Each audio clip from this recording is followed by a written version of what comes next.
Kicking off the list at number 10, 18 years old. Queen Victoria's reign began back in 1837 and lasted until the Queen's death in 1901. At just age 18, Alexandria Victoria had to rise up to the throne. She was born on May 24th, 1819. Queen Victoria was the 5th in line when she was born, so right off the bat, it was actually highly unlikely she would ever get the crown to begin with. And then one by one, all of her family members began passing away. In 4 years, 3 of Victoria's cousins passed, and then her father and her grandfather both died a week apart from each other. So by the time 1830 rolled around, Victoria was only 11 years old, and already she was next in line for the throne. Number 9. The Kensington System. So as if that wasn't already stressful enough being at that age and already seeing what's happened, Victoria was brought up under the Kensington System, which if you haven't heard of before is pretty awful. Victoria's mother, Duchess Victoria of Kent, created this Kensington system to control her daughter, ideally. She literally isolated the child from playmates or even family members. Her mother did this to keep her pure. Yeah, the system sounds awful. Her mother would monitor her every single action, including who she can see or speak to. Victoria only had 2 playmates growing up entirely. She had her half-sister, Princess Fedora of Lennigan, and the Duchess's attendant, Sir John Conroy, his daughter, Victoria. I mean, I only had 3 friends growing up, but this is just cruel. This is a whole new level. She shared a room with her mother until she was the queen. She literally couldn't walk down the hallway alone without her mother being right there by her side. Victoria has reflected on her childhood, and obviously she hates John Conroy for manipulating her mother. She refers to him as demon incarnate. Number 8. Publicity. The Duchess was pretty cruel to Victoria. Just because you're next in line doesn't mean it's going to be glamorous speed dating and no one's doing a musical number while you meet your handsome Prince Charming. It's nothing like that at all. Victoria was forced to go on these long, excruciating, boring tours around England in hopes for the Duchess to sell her daughter to the public eye. So these crowds would start to gather at all these appearances. They loved the young Victoria. Thing is, during one of these tours, October 1835, Victoria got really sick. She had a bad fever, and the Duchess was using the weak Victoria. She was taking advantage of her. But luckily she got better, and obviously her mother couldn't do anything crazy, but she had her sights set on her while she was sick. That's pretty cruel. That's disgusting. Number 7. Name change. Every year on May 24, we set off fireworks and we have way too many hot dogs. It's the best, right? It's called Victoria Day. It's for sure called Victoria Day, right? There's no question about that. Victoria Day, her day. Well, back in 1819, Victoria was christened in an almost private ceremony. It was small, and Victoria's uncle, Prince Regent, only let a few people come. Her name, as I mentioned earlier, was originally Alexandrina Victoria, and at that time, the name Victoria wasn't regal. It was of French origin, almost an odd name to have at the time, really. So when this throne snuck up to her, she was advised to change her name to something more traditional, but as our calendars tell us, she said, nah, I'm good, I'll keep it. Number 6. Moving out. Queen Victoria had turned 18 right before she was handed the crown. The timing here was key because now this meant Victoria could leave and just do things. Yeah, for once in her damn life, she could leave her mother and John. She moved from Kensington to Buckingham Palace, and after that point, Victoria, of course, didn't speak with John or her mother really ever again. It was just a couple years into Victoria's reign where John's influence started to get limited. He ended up resigning, and then he moved to Italy, and then when she was crowned a year later at Westminster Abbey, Queen Victoria wrote in her diary, "I shall remember this day as the proudest of my life." Queen Victoria was the first royal family member to live at Buckingham Palace. She moved. She was like, I'm gonna go live over there and be the first. I'm gonna start my new thing. I'm never gonna live in a palace. I'm like, that's a good castle, I like it. Driveway's a little long for me. Shoveling would hurt my Canadian back, but otherwise, I like the bricks. At number 5, the horse and his boy. On the less violent end of the spectrum, Jahangir was actually a big fan of the arts, science, and worldly things. Unlike his father, who couldn't read and write, an interesting skill for a ruler not to have, Jahangir was all about it. He really wasn't interested in military, which was a task he left to his son. But he did inherit his father's wealth, and considering he wasn't working in the military, he had time to indulge his curiosity. In his memoirs, there are fantastic paintings of exotic animals. There's a painting of a zebra that has a very funny story behind it. The zebra was being taken as a gift to the Safavid Shah, and it was traveling through the port of the empire. Jahangir heard about it and had it brought to court first, and didn't believe that it was real. He thought that it was a painted horse, so he had people try and wash them off. Only when the paint didn't come off did he realize his mistake and ordered that the wondrous creature be painted. At number 4, Shah Jahan and the Taj Mahal. Okay, so this one isn't messed up for violence or anything, but it is the ultimate love story, and we just can't leave it off this list. There is one part that is messed up to me because, man, I don't even know, but We will get to that. If you've ever been to India, then one of the stops you made on your trips was probably to the Taj Mahal, a breathtaking mausoleum built by the Mughal Emperor Shah Jahan to commemorate the love of his life. Considering how big and intricate it is, you know that their love was bigger than any storybook. An Indian poet called the Taj Mahal a teardrop on the cheek of time, a testament to grief and power. Mumtaz Mahal was Shah Jahan's favorite wife, forsaking all of his other wives just to be with her. They went everywhere together, even on military missions. This is where, from my perspective, where things get crazy. This woman delivered 14 children for her husband. 14. Sadly, whilst giving birth to the last, she passed away, inspiring her king to build this massive structure. Both Shah Jahan and his love are buried beneath it. At number 3, brothers at odds. Shah Jahan's rule was considered the golden rule of the Mughal Empire, so how do you top that? Aurangzeb did not even bother trying, and he kinda sucked. He was Shah Jahan's third son, and he was a very military-minded man, showing tactical and strategic military skill and unrivaled determination, whereas his brother was a man of letters and no, not the kind from Supernatural. Aurangzeb wanted power, and so in order to secure his rule, he confined his ailing father to his own palace, caused the death of one of his brothers, and had 2 more of his brothers, a son and a nephew, executed. He was literally committing fratricide left, right, and center. But it didn't matter to him because he gained control. His desire to prematurely end the lives of those who stood in his way was described as, quote, a wolf thirsting for the blood of his brothers, end quote. You would think that this motivation to gain power and rule on his own terms would mean that he had big plans for the empire, which in a way is true, but those plans and changes led to a lot of oppression, but we will get to that in a bit. At number 2, staked. Before we get into the oppression that Aurangzeb caused to his empire, let's talk about Emperor Farrukh Siyar. Farrukh Siyar was emperor of the Mughal Empire from 1713 to 1719. He was described as an incapable ruler who gave his power to all of his advisors. His rule caused many conspiracies and plots to arise within the court.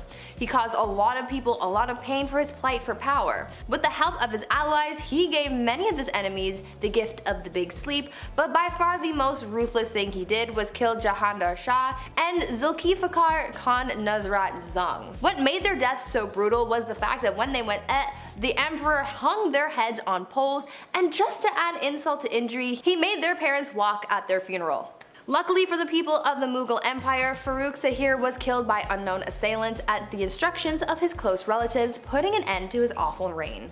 And finally, at number 1, the Great Oppressor. Aurangzeb's rule sort of had 2 chapters to it. At first, Aurangzeb was a capable ruler of a mixed Muslim-Hindu empire who was feared yet respected for his vigor and skill, but around 1680, Aurangzeb's rule changed drastically in both policy and attitude. His once unified people of both Muslims and Hindus broke apart, and people of Hindu faith became subordinates, not colleagues. On top of that, Aurangzeb added some more oppression to the mix and not only destroyed Hindu temples, but he also reimposed the Jizya tax on non-Muslims, after the tax was initially banned by Emperor Akbar. For the first 20 years of Aurangzeb's rule, he did not impose a tax, but all of a sudden he started demanding these payments, and historians believe that Hindu uprisings are what caused the emperor to act harshly towards the non-Muslim population. This discrimination caused a revolt to unfold that Aurangzeb's third son supported. Aurangzeb spent his last 50 years taking his aggressions out on the Hindus in the empire, and it's for this reason that he is remembered by many as a tyrant.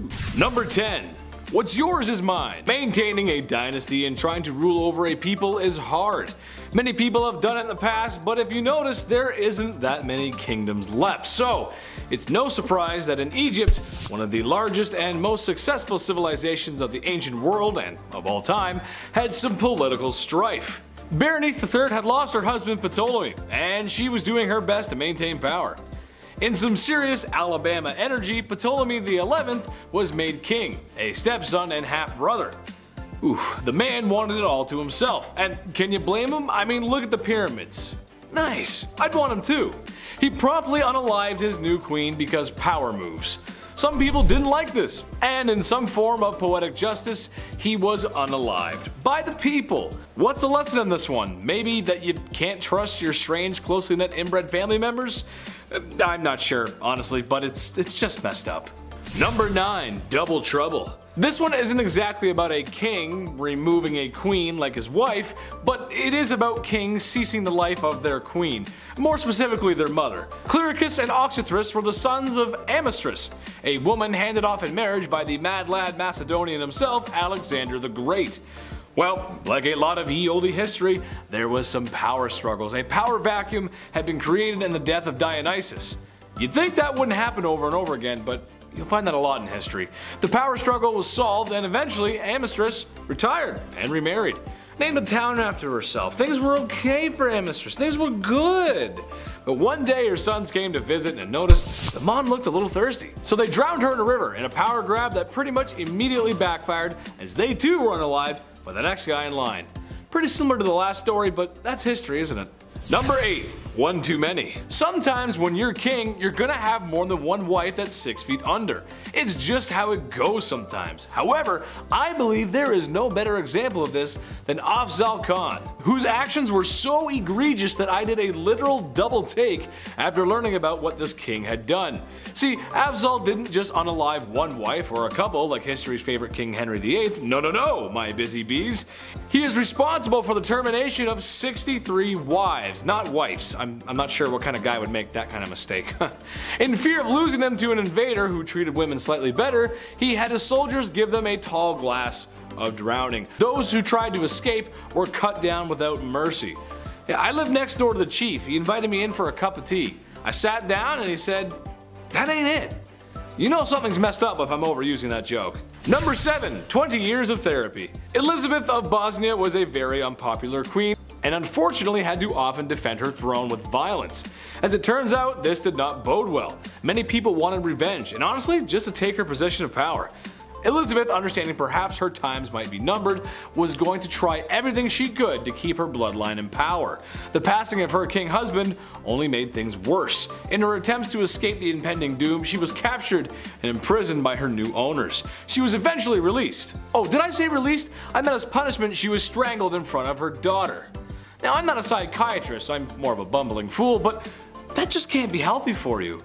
Emotional damage! Number 6. Bad divorce. Pedro of Castile was doing as the European monarchs do. Sometimes you gotta marry for alliances. Sure, it makes sense. Your kingdom is much less likely to get steamrolled by a larger kingdom if you have an alliance with a fellow kingdom or with a bigger one itself. Pedro of Castile, he married a young Blanche of Bourbon so France and Spain could just seem just a wee bit more snug. But Pedro just wasn't having it. What he was having instead was a mistress named Maria. So instead of enduring a loveless marriage, he had poor Blanche locked away in a tower. Just like Sleeping Beauty. Except a handsome prince wasn't coming to rescue this damsel in distress, but a man with a black hood and a sharpened axe, as Pedro had her unalived. I was gonna make a joke about Rapunzel and let down some hair so she could make an escape, but I mean, that's just awful, really. I mean, imagine being locked up in a tower for a long time. Sure, I love the indoors, but you gotta let me out at some point, Chief. Do you think I get a food delivery app up in that tower? Maybe. Number 5. Women's rights. Listen, it would be difficult to talk about this list without bringing it up. And ladies, all I want you to know is that you're gorgeous and I love you. But queens of the past, although they might be royalty, were severely lacking in rights. This is a time when men ruled, literally, and unfortunately that means a lot of women got the raw end of the deal. Just as an example, women have only been able to vote in the United States since 1920. There was a lot of work that had to be done, which sounds like a long time, but it really isn't. Women of the past, and especially the medieval world, basically needed a man to walk through their life, whether they liked it or not. Can't own property, business, can't sign contracts, basically everything they need to do has to go through their husbands first. Sure, royals had it easier, but I'd argue if someone could just unalive you or lock you away in a tower without consequence, do you really have rights at all to begin with? I don't know, I don't think so, that's not right. We're gonna do better, we'll do better. Number 4. Herod the Not So Great. Herod the Great was the king of Judea in 37 BC. Herod the Great was also a monster. I know I've given Henry VIII grief for Anne Boleyn, but Buddy here, he just throws out wives like it's his business.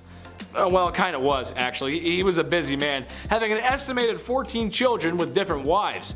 There's also a good chance that there was more, being since that female births were just not recorded. He also unalived a lot of other people too. This guy was just so much of a tyrant that both Jewish and Christian faiths depict him as a tyrant. Way to go, dude. Nice. Number 3. The mayor's alibi. Alright, here's a modern one for you. Yes, I know the mayor is not a king, I understand that. But they still hold a decent amount of power, and this happened in the 90s, which I hate to bring up because that was a really long time ago. Yeah, I know, right? I know, I remember that too. Mayor Barry Waite and his wife were just as comfy as peas and carrots when one day his wife was mysteriously unalived. Barry was not a suspect at first, but slowly as time went on, his alibi began to unravel, and he seemed less and less trustworthy. As multiple financial-based scandals were beginning to rear their heads, it later became understood that his wife was going to seek legal aid after learning about Barry's doings, strangling her in a fit of rage. Years later, he was convicted and sentenced to 40 years in prison. So maybe we haven't learned much from our historical past. A man in power in fear of losing it to a woman has removed her from the equation. I guess we'll never change. Number 2. One last ride. King Philip V was down bad. The CEO of Naughty Time.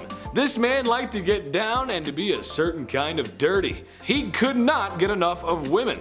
He loved them, his wives and mistresses included. Reported to try and get the deed done at least 3 times a day. Now you might be saying to yourself, but Big Ched, what's so wrong with that? Everyone likes a little mooey once in a while. Hey, I hear you. A little toe curling once in a while, it's a great thing, if you catch my drift.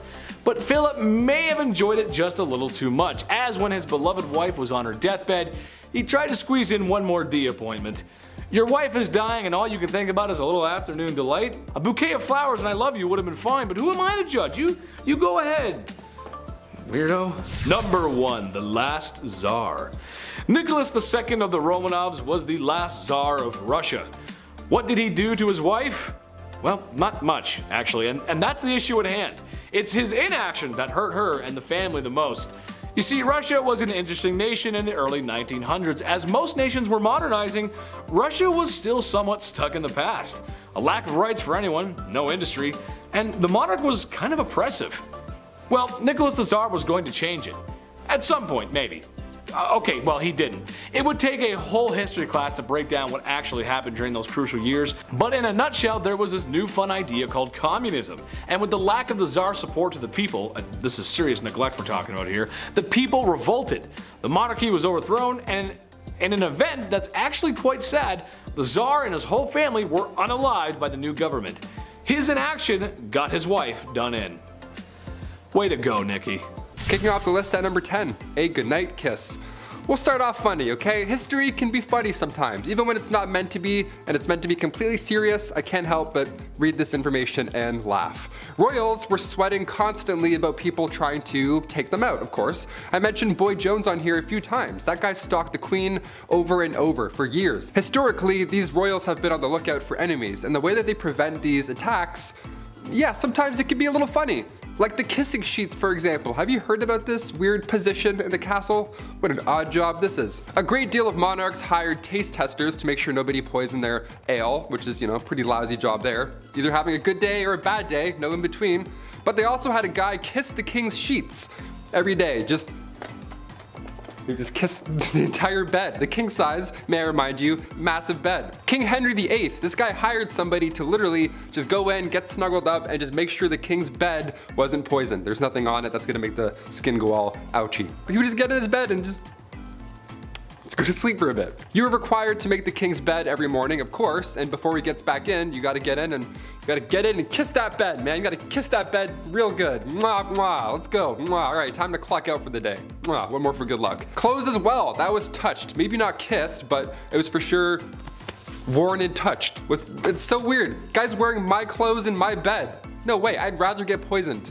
Like, yo, take my jeans off. Who is that guy? Get back here. Like, imagine marrying that king and it's like, oh, hang on, before we get snugged in, this guy has to go and kiss your sheets. She's like, ew, what? Why does my sheets smell like breath? Everything smells like breath. Number 9, enemas. We gotta talk about perhaps one of the worst sights to see in the household. Back in the olden days, enemas were the talk of the town. Well, rather the palace. Like most things in the 1400s, only the rich could afford the enema supplies. Specifically, King Louis XIV. Guy loved enemas. Just big old fan of enemas. It's believed that over the course of his life, Louis XIV received thousands of enemas. Thousands. It's a lot of decimals. decimals for enemas. In just 1 year, Louis received 212 enemas. Like, guy, that's like 112 too much, I'd say. I don't know. He would always take it a step further, and dare I say, a step fancier, by using almond milk for the enemas. Imagine being married to a guy and he pulls out almond milk and you're like, oh no, not again, come on, Louis, please, I just ate. Number 8, no bathing in this house. Bathing in the olden days wasn't fully understood, if that makes any sense. Like in a medical book, in an official 16th century medical book, the medical advice was, use not baths or stews, nor sweat too much, for all openeth the pores of a man's body, and maketh the venomous air to enter and for to infect the blood. First of all, huh? What? What does it even mean? Why is every shred of medical knowledge always written in riddles? God forbid you have bronchitis in the 16th century. A doctor would just be like, ah yes, just a drop of ale and a witch's flick and you'll be on your way. Like, what? Do you have any halls? Help me. Help me, dude. No, I'm just mad. I just like, bro, I have pneumonia. I need medicine. So of course they thought that taking a bath would make you sick. Of course. So King James IV, apparently this guy never took a bath in his life. And his hygiene was so bad that he would sometimes pass lice to others just by being in the same room that he was earlier. So not at the same time, he would come in, do his king stuff, leave, and the lice would be like, pew! And they would just wait in that room and get on someone else. That's so gross, that's horrible. Lice would emit off this man, he's like the stinky kid from Charlie Brown with the stinky cloud. That's just like lice around this guy. Margaret Tudor was married to King James. Yeah, must have loved the no bathing thing, eh? Oh boy. Number 7, Queen Caroline. Queen Caroline. Ba ba ba. She went out in a horrible way. We can't sing about her. History remembers Queen Caroline for the way that she went out. It was bad. It was actually written down in an epigram attributed to the 18th century poet Alexander Pope. Here lies wrapped up in 40,000 towels, the only proof that Caroline had bowels. Again, it rhymes. Why is everything rhyming? This is so awful. Who can be like, yeah, write that down, that's good, that's good. Wait. It does rhyme, that's good, that checks out. Rest in peace. My gosh, her husband, he was certainly no help at all. Caroline was previously married to George IV, and this guy locked her out of Westminster on Coronation Day. So yeah, she went out in a horrible way, but let's not forget the marriage that came beforehand. That wasn't pleasant either. Nothing in this guy or this marriage was pleasant. Number 6, Henry VIII. Of course he's back. He had 6 wives and it was pretty much entirely bad for all of them, yeah. It was the late 1400s. Henry took the throne in 1509. This guy was only 17 years old when all of this madness began to unfold. Only days after the execution of Anne, who I mentioned on part 1 of this list, so days after he married his 3rd wife, Jane Seymour. Anne Boleyn and Jane Seymour's mothers were first cousins, so they were close, and during all of this, they of course went head to head more than once. Jane died shortly after giving birth to Edward VI on October 12, 1537. I can't mention King Henry's wives and leave a couple out. This is just a history channel. We have to mention all of them, okay? Number 5, domestic disturbance. William the Conqueror was one down bad dude. The illegitimate ruler to the throne left a bad taste in some people's mouths, and was just as ruthless in silencing those rebellions that were always uprising against him as he was with the famous battles he was a part of, like the Battle of Hastings. But what I think he should be remembered by is the way he asked Matilda to marry him, or rather the extreme measures he took when she refused his advances because he was an illegitimate leader. William dragged Matilda by the hair out into the middle of the street and beat her until she agreed to marry him. I don't have to tell you how messed up that is, and I sure hope I don't. Number 4, Nero Sauna. The Romans were kind of a big deal, especially if you're into history. Large city, culture, and some other structures are still around today. That's kind of cool. But while the city of Rome may have been the best city on earth at the time, Romans themselves could use a little work. Meet Emperor Nero, the vicious leader of Rome who became emperor through ill-gotten gains. However, in what may have been one of the first acts of flexing the male patriarchy, the divorce, or forced separation of his wife Claudia Octavia, comes to mind. It was a rocky marriage from the start. There was a general dislike from the very beginning, but when Nero remarried, as emperors did, he had Octavia banished to an island, where shortly after she would be suffocated in a hot vapor bath. Her demise was sad for most Romans. Oh yeah, and they tried to make it look like she did herself in. That's messed up, man. Number 3, pedestal. I think in a healthy relationship, you ought to put your partner on a pedestal sometimes. Maybe your partner is drop dead gorgeous, a promising athlete, really enjoys collecting stamps. You go, little rock star, collect those presidential stamps. However, Emperor Caligula of Rome had some other ideas. He would literally put his wife, who he claimed to love, up on a pedestal stark naked and let his friends in the military gawk and glare at her. He would also say to her that he could end her life whenever he wanted and put a knife against her for no reason. Weird flex, but okay. This guy was awful to everyone as he tormented and unalived so many people. Well, you sure wouldn't want to see his face everywhere, as he liked to do just that. Built statues of himself everywhere because after losing your family to his tyranny and looking at his wife, you need to know who's responsible for all this. That's messed up. Number 2. Duzong Duzong Duzong. That wouldn't really be a great fraternity name, would it? Well, the Emperor of Duzong of China would think differently, as when he was in charge, that's pretty much what the royal court looked like. Enough drinking to keep AA in meetings for 100 years, and enough ladies of the evening to... Well, I don't have a joke for this one, but there were a lot of them, trust me. Having massive parties like that and enjoying the company of other women is not how you respect your wife. To make matters worse, it seemed that too much partying may have been a bad thing, who would have thought? As what he made up for in a fun weekend he lacked in governing, as the Mongols were at his front door, or gate rather. Eventually his empire would burn to the ground. All thanks to alcohol, and many women who laid down for their lives, literally. Number 1. Side piece. Look, I enjoy the company of a woman just as much as the next king sits on his throne. But in my opinion, once you find a wife, it's time to settle down, relax, no more crazy parties like Duzong. This is another generalization, but every king did this. Every king in the past has had mistresses, as if that is a totally okay thing to do to your wife and oftentimes the queen of your kingdom.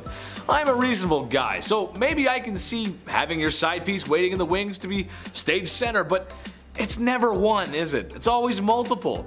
Ladies of the past, all I can say is make sure you give birth to a boy and watch your back. They're coming for you. At number 10, some background. The Mughal dynasty in India was founded by Babur, a descendant of the one, the only, Genghis Khan and Tamerlane. After he defeated a sultan of Delhi named Ibrahim Lodi in 1526, Babur was the first step in the Mughal dynasty that would last for over 3 centuries. To say that the empire was immense is an understatement. The empire ruled over 103 million people, probably even more. The Mughals were rooted in Muslim beliefs and were noted for their well-organized government and cultural sophistication. Many of the rulers tried to integrate the Hindus and Muslims under one state, but as we will find out from this list, it was not an easy thing to do, which ended up causing a lot of strife. Many rulers of the empire flip-flopped back and forth between being merciful and tyrannical towards the Hindus, adding to centuries of oppression. At number 9, blinded. Humayun was set to inherit the throne from his father, much to the jealousy of his brothers.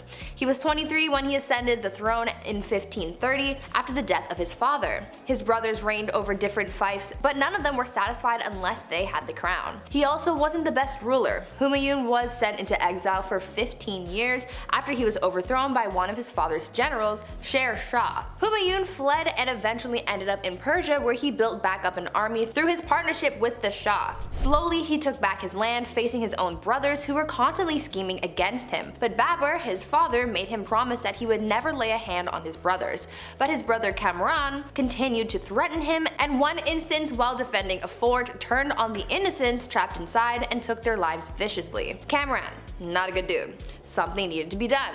He eventually catches his scheming brothers, blinds his brother Kamran, and chains his brother Askari. A little messed up, but like, you know, not bad for war. Before I carry on with the rest of the video, make sure you guys are subscribed to the channel and maybe consider leaving a like on this video if you're enjoying it so far. At number 8, Akbar. Humayun continued to deal with the competition of his brothers until finally his reign came to an end, but not in the way that you would expect. He was carrying a bunch of books up some stairs and he accidentally fell, leading to a lethal head injury. His 13-year-old son Akbar had to inherit the throne. Akbar would later become known as the Great, but that doesn't mean that he didn't do some questionable things. Where his father failed to conquer, Akbar swept through. But just like his father, he encountered jealousy and dangerous ambition in the dark corners of his reign. In Delhi, an attempt to assassinate him was made, the bowman nearly missing him. Who was behind it? The slave of a nobleman who recently tried to start a rebellion. But the plot thickens. Akbar's foster brother's mother had further designs to establish power for herself through her son, Adam Khan. Khan actually ended up taking the life of Akbar's foster father, which led to Akbar throwing him down the stairs and therefore killing him. The mother died 40 days later due to grief. Grief over her son or the loss of power? Who knows? At number 7, Jahangir. So this guy was super impatient to become the ruler and was getting tired of Daddy Akbar taking his time. So he revolted. Damn, this court honestly was just rife with rebellion. They never got tired of it.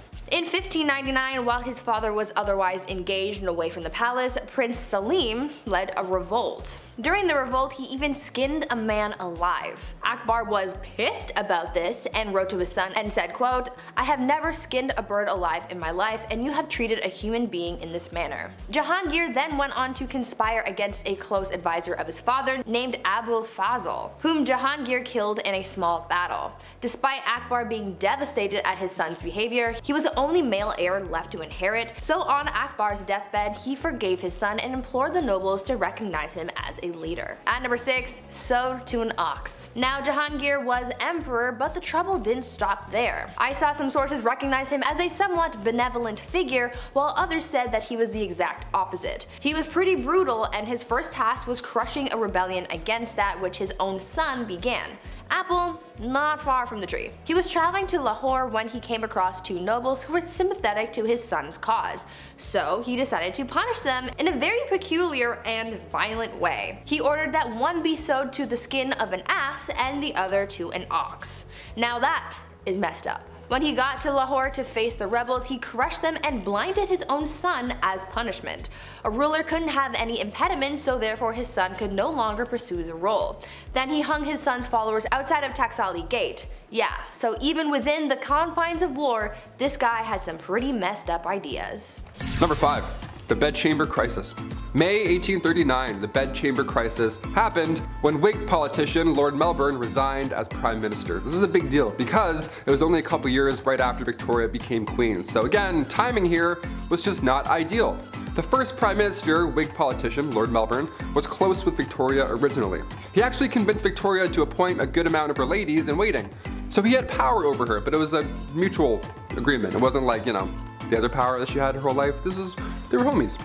They were homies, I said in a video about Victoria. So in 1839, when Melbourne resigned, Tory Robert Peel came in to be Prime Minister, and he requested that Victoria dismiss these ladies in waiting and then replace them with Tory ladies. Well, since Victoria was an OG and these were her only real friends if there was such a thing growing up, she said no. So of course she was criticized for such a choice. Prince Albert luckily was able to have some of her ladies resign voluntarily, so things smoothed over eventually, but the Queen honestly never got a break, even on the happiest days, like number 4, her engagement. The life of Queen Victoria wasn't anything like a fairy tale, obviously, as I've said anything so far. So when you think about the royal family, at least when I was younger, I thought being a queen or king was just eating chocolate all day and then you attend galas. Yeah, you just eat yummy foods, wear a crown, look cute, and then go to the ball. No, not quite. That's not really how it's like at all. Victoria had to do everything herself. She even had to propose to Prince Albert. It's royal tradition that nobody shall propose to a reigning monarch, so in October 1839, Victoria had to ask Albert for his hand in marriage. It all started when the pair were 17 years old. Victoria met the young prince, of course, at Kensington Palace. They were put together because Victoria's uncle felt like this could be beneficial down the road. They were first cousins, now they're getting married, which sounds bizarre, but as you've seen on this channel before, with royalty and stuff, it's quite common. Number 3, first marriage.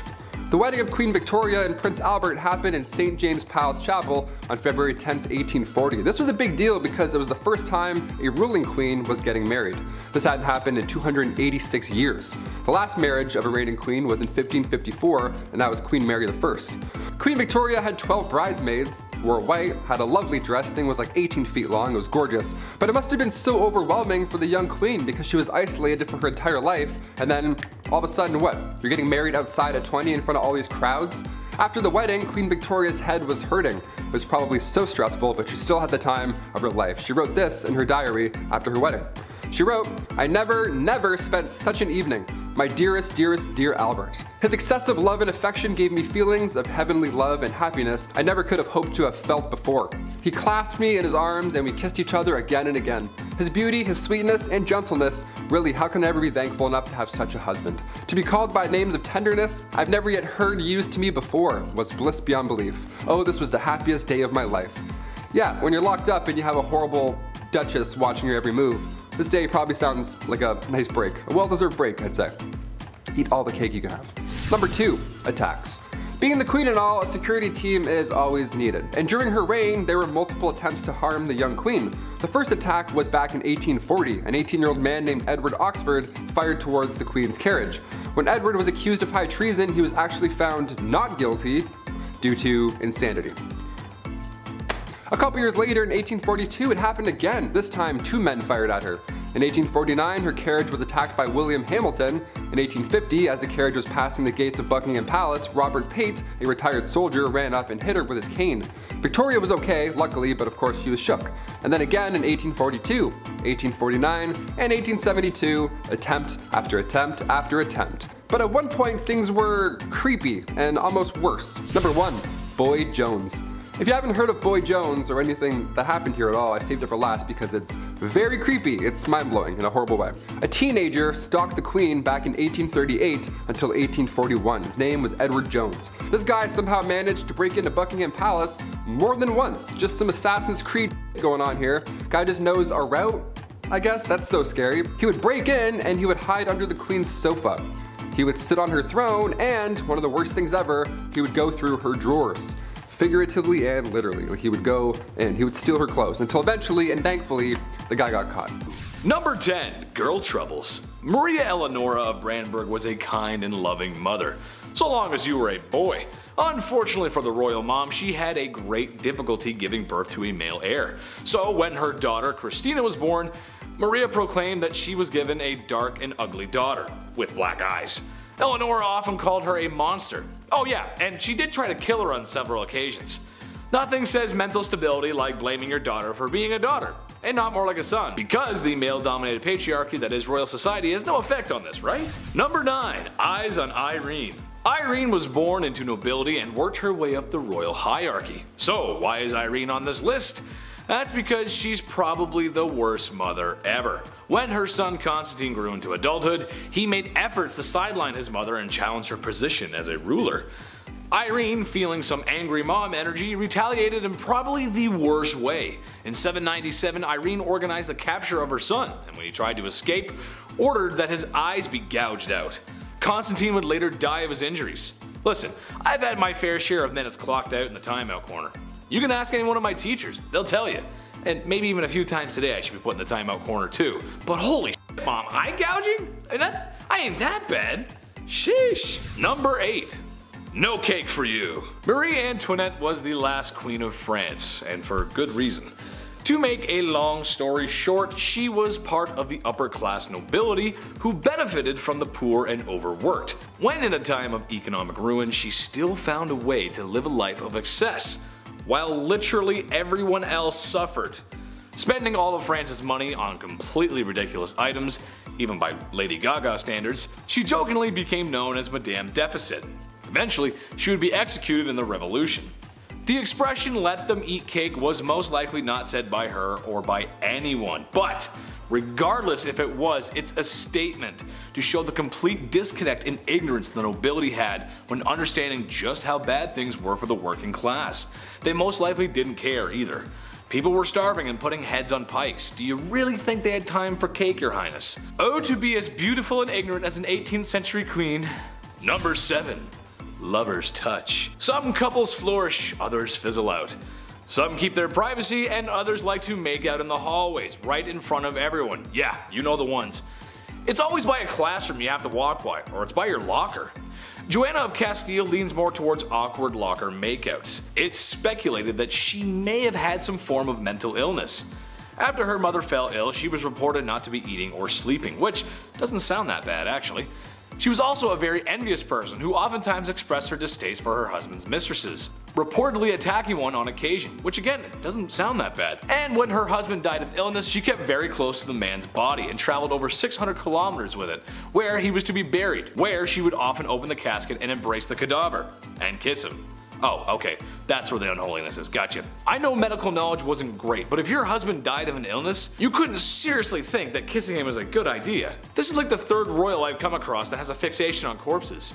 Sometimes you just gotta let the dead be dead, man. Number 6, who you gonna call? Queen Maria I of Portugal might have actually been insane. And no, not like come on down to my local car dealership, these prices are insane, more like the Joker on a magic white powder that shan't be named just in case. I don't want to make YouTube big Angie. She was known for ranting and raving, screaming that she had been damned. Perhaps it was phantoms of the night demonizing the poor soul. In attempts to cure her madness, such advanced scientific treatments like bloodletting and enemas were tried in order to cure her. The enema kinda makes sense. Maybe she's a little blocked up, it happens, I don't know. There were other attempts to cure her of her madness, but nothing seemed to work. While her first years in power were good, no one was ready for what they got afterwards. Hi, yes, I'm calling from the royal court. We think the queen needs an exorcism. Yeah, we tried that. Yeah, we tried that too. Yes, and we did try the tried and true method of enema, yes. How soon can you get here? Oh, okay, perfect. Yep. Yes, I am available between the hours of 8 to 5. Number 5, Ferdinand I of Naples. This one is so strange, I can't even, I have to mention, I cannot not say it. In a nutshell, Ferdinand looked normal, just your average European king. I mean, what could be wrong about this guy, right? He looks pretty normal. Well, the guy was basically Buffalo Bill. Ferdinand liked to keep his enemies close, taking after a little bit of Michael Corleone. However, so close that oftentimes dinner guests would mysteriously disappear and end up not breathing. Afterwards, they would be mummified and pickled and dressed as if they were still alive. He would then invite more guests over for dinner to show them what could happen if they crossed him. He would open the doors and show them a sick dinner-esque area play thing of people dressed up, and that's what bad people do. That's what Buffalo Bill would do. That's gross. We don't like that. Number 4, Henry VIII. Are you even surprised he's on this list? I mean, come on, it's Henry VIII. But I support all healthy marriages, and I support healthy divorces. Sometimes things just don't work out, but that doesn't mean you have to go all Johnny Depp on the situation. There's better ways to work things out. Well, in Henry's case, it may not be televised on national TV, or global TV in this case. It was more like Edward Scissorhands, if you will. Henry VIII is famous for dealing with his wives. When the church would not grant him the divorce he so wished for, he removed his wife's head from her body. And then he remarried and divorced another, and then he, another one lost her head and then divorced another, and then finally he passed away and the wife lived on. It makes sense, sure, that's, all I'm saying is the man went a little too far, that's all I'm saying, just a little bit. Number 3, John, King of England. This is the dude who wrote the Magna Carta, which for legal students everywhere is like Planet Krypton. It's where it all starts, the whole Superman, the law, everything. It's the basis of everything. Besides Hammurabi's Code, of course. Well, it's not like he signed it very enthusiastically, and the man really wasn't the nicest. He's also known for taking 22 of his most noble knights and throwing them away in a dungeon until they starved and didn't wake up for, well, no breakfast. He betrayed his brother, Richard the Lionheart, the very famous Richard the Lionheart, who also wasn't very nice either, and is suspected of being the mastermind behind the de-lifing of his nephew. Ooh, talk about family scandal. Number 2, Napoleon Bonaparte. I know, hear me out though. The story of France and Napoleon is one for the history books. I mean, really, it's so strange. Imagine a country that violently overthrows its king and queen, and then while in the middle of that, which could be described as the worst political strife in history, you then go to war, which, if you know how that, it's not a good idea. You're probably gonna lose. Except Napoleon didn't lose. Napoleon took France to war like 5 times within a short time period and won most of them. It's pretty good. Well, good for winning, not good for the people that didn't make it. That's when he declared himself Emperor of France and kind of lost his way, which it's stupid because it defeated the whole purpose and point of the revolution and the democracy that the people were so fighting for. Eventually, the international community caught up with him and banned him to an island twice. Because he came back and said, I'm back, and they're, no, back to the island. Go back, you're going back. Number 1, Elvis Presley. Look, I know, it's Elvis, but he's the king of rock and roll, man. You can't go wrong with Elvis. Plus, it kind of works too, because I think people have a really good image of him, but he actually wasn't, You'll see. He is the king of rock and roll, to be fair, and he's more famous than any king on this list, actually. But the king of rock and roll isn't so squeaky clean, and certainly not a stranger to crime and scandal. At some points in his career, you could find him excessive drinking and using illicit substances, if you will. He might have had to put on those jailhouse rocking denims, well, for real. Back in 1956, at the peak of his fame, really, Elvis got into a physical altercation with two gas station attendants after fans began to crowd him. It was a messy situation, and he was actually up on charges of battery and disorderly conduct. Not a good look for the king, baby. The king's gotta stay clean. Number 10. No one's ever really gone. You may have heard that said when losing a family member, a pet, or in the worst Star Wars movies ever made. Sorry, not sorry Disney, those are terrible. But perhaps there is someone who is never really gone. Genghis Khan. Yes, that's right. The ruthless Mongol warrior who conquered so much in his time that we're still talking about it today. So why is this big bad warrior still with us today? Well, that's because of DNA. Yeah, in his time there was lots of activities going on, besides the usual pillaging the village and unaliving those who oppose you.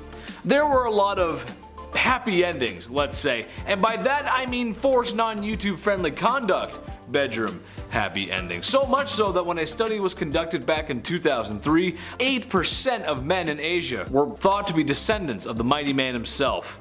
0.5% worldwide. That doesn't sound like a lot, but we're talking about millions of people here. Next time you go out, you may be brushing shoulders with the warrior's kin.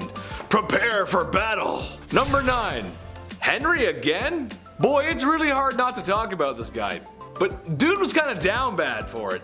He's just most well known for his mistreatment of his wives, and by mistreatment, I don't mean getting into a fight over whether or not the toilet seat should be up or down and then having a very toxic argument in front of family members. No, because when Henry was upset with marriage, he wanted divorce, which honestly was kind of taboo for the time. Oh yeah, and he also beheaded 2 of his wives because that's how it goes. I know every couple has their issues to work out, but for most dads out there, having sun-drenched beer-fueled weekends, they never go beheading after that.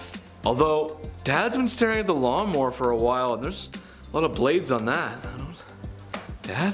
While it is true King Henry VIII did behead 2 wives, he didn't do it to all of them. And at some points we're honestly quite pleased with his holy sanctity of marriage. Anyone who's ever been married can tell you how peaceful and sacred that bond really is. Number 8. The People's Princess. Okay, I know Prince Charles isn't exactly a king, but he is royalty, and the man kinda did Diana dirty. That's a quick and half put together allusion to a Michael Jackson song for the English majors and the audience. Being royalty isn't easy. Being royalty in a modern age when paparazzi overwhelm you with lights and cameras just for a juicy piece of gossip like, when was your last bowel movement? Is it slow? Extra extra, read all about it, the princess is constipated. That's just not fun. So after Prince Charles and Princess Diana had been married for a few years, you can understand how excited the media was to find out about their marital disputes. "There was 3 of us in this marriage, so it was a bit crowded," was a quote by Princess Diana that gave the media a field day. Sadly, Prince Charles was having an affair, and it wouldn't be too much longer that Diana would perish in a car accident that may or may not be organized by the royal family themselves. Number 7. Midlife crisis. This one's kind of generalized because if I didn't, I'd have to mention almost every king ever. So here we go. Back in ye olde times, the access to better healthcare just wasn't there. Doctors aren't washing hands. Imagine, Buddy eats some greasy mutton and then says, "Alright, time for your enema." But those aren't the only greasy hands around certain orifices I'm talking about. I'm talking about kings marrying older girls at the ripe age of 12. Yep, that's right. Nothing says experience and womanhood like being 12. People didn't live long, and oftentimes these arranged marriages had ulterior motives, like alliances or business really. However, that does not make up for marrying a 12-year-old who may or may not have started those super weird changing times, like when you were 12 and now there's hair showing up in places that you didn't know there could be hair. I sent a courier to the chief and he came back with this message. It ain't it. Number 6. Till death do us part. Love and marriage go together like a horse and carriage, but sometimes the crooning words of Frank Sinatra aren't enough to keep people in love. Sometimes marriages end up like the ones we see on sitcoms, but when there's no laugh track, it's not very funny, and sometimes divorce is the answer.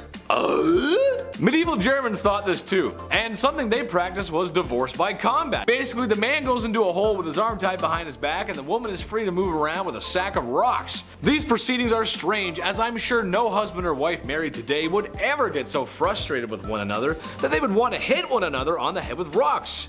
Oh, the blessings of being married. Number 5. George V.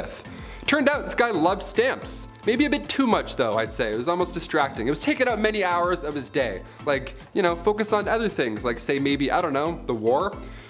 King George V continued to collect stamps during World War I. Everyone's trying to stay alive. George is just in the background like...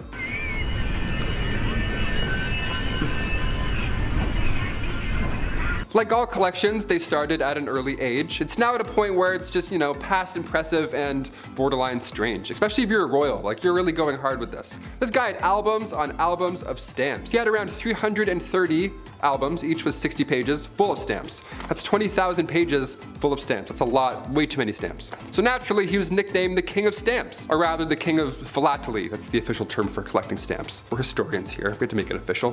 Back in 1905, he set an all-time stamp record. Ho ho! The most money ever spent on a stamp. This guy dropped like 220,000 on one single stamp. Somebody even asked the prince down the road if he had heard about the fool who had spent 1,400 pounds on a stamp. And he was proud. He was like, oh, that fool? It was I. Number 4. Rudolph II. The Holy Roman Emperor from 1552. He was known as a collector. Yeah, some princes collected stamps, others collect zoo animals. We're all different. Yeah, his castle was home to lions, tigers, and not bears, but orangutans, so good luck getting your 8 hours. He also collected human artifacts, like body parts after they've been, you know, so that's watch your step, I guess. Welcome to MTV Cribs, don't mind the jar of eyes, watch out for the lion's tail, careful. What a mess. He's quite important in history though, I guess. He supported the scientific revolution, and he also poured tons of money into astrology, so next time you read your horoscope, remember it's Bones in the Jar Benny that's responsible for that one. And also, in case you're wondering, yeah, he didn't pay attention to any of his wives or anything like that. He was just, no, jars for me, jars animals, I'm all set. Number 3, Don Carlos. Spanish Crown Prince, the guy who just enjoyed being the worst human alive. Let's talk about him. Back in the mid-1500s, the eldest son to King Philip II of Spain was... yeah, I want to say worse things, but he was just a really bad person.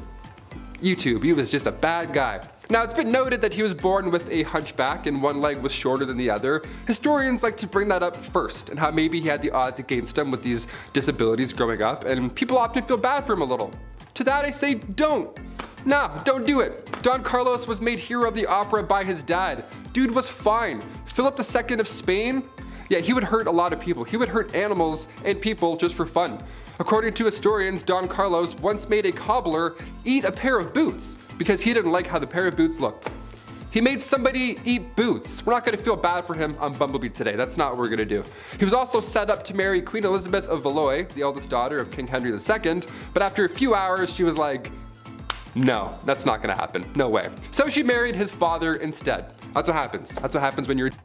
In 1564, a few brides were lined up for Don Carlos. Mary, Queen of Scots, was one of them. Margaret of Valois, we know what happened with her, and Anna of Austria. But his mental conditions grew worse and it went south. Shocker. Number 2, Heart of Glass.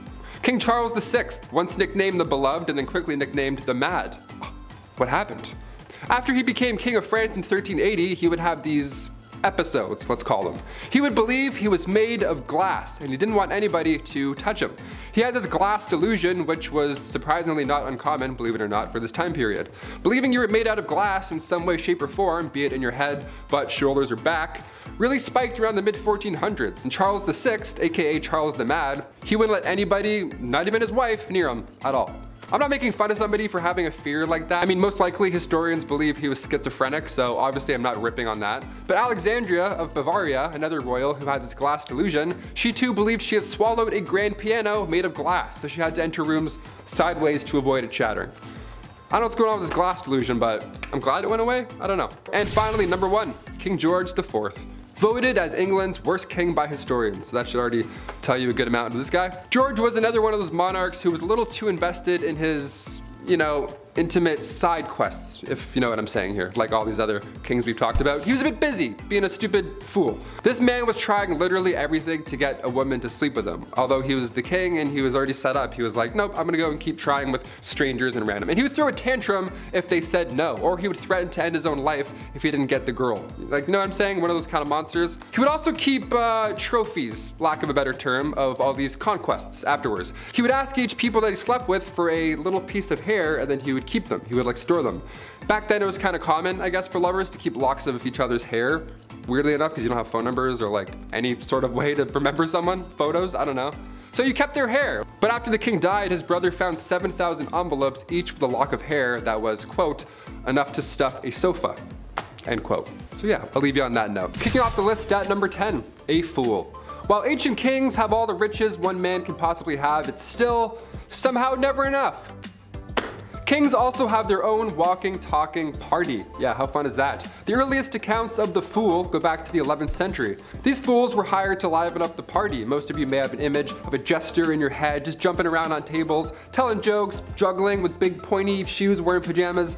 Yeah, that's pretty accurate. It was pretty fun. One of the best jobs to have was the title of a minstrel, or a fool. It was an honor to have, really, and the fool's payment was no joke. Roland Le Picheur was rewarded with 30 acres of land from King Henry II, as long as he showed up to court every year on Christmas Day to fart. Literally, he would show up and fart around. But these fools also held responsibility in their silly little lips. Fools needed to find the balance of humor and wit. It was harder back then than anything. Many of these jesters were given the role of advisor to the king and queen. The phrase, "don't shoot the messenger," this is where it comes from. The jester would have to tell them horrible news, but in a fun, positive way. For example, back in 1340, King Philip IV, his fleet was destroyed in naval battle, the British completely wiped them out, and it was an otherwise devastating loss, but the jester, the fool, brought this news in a light way. He said to the king, "They don't even have the guts to jump into the water like our brave French do." And then he farted and disappeared. Number 9. Access to clean water. Today in a modern world, there are things that we just can't live without.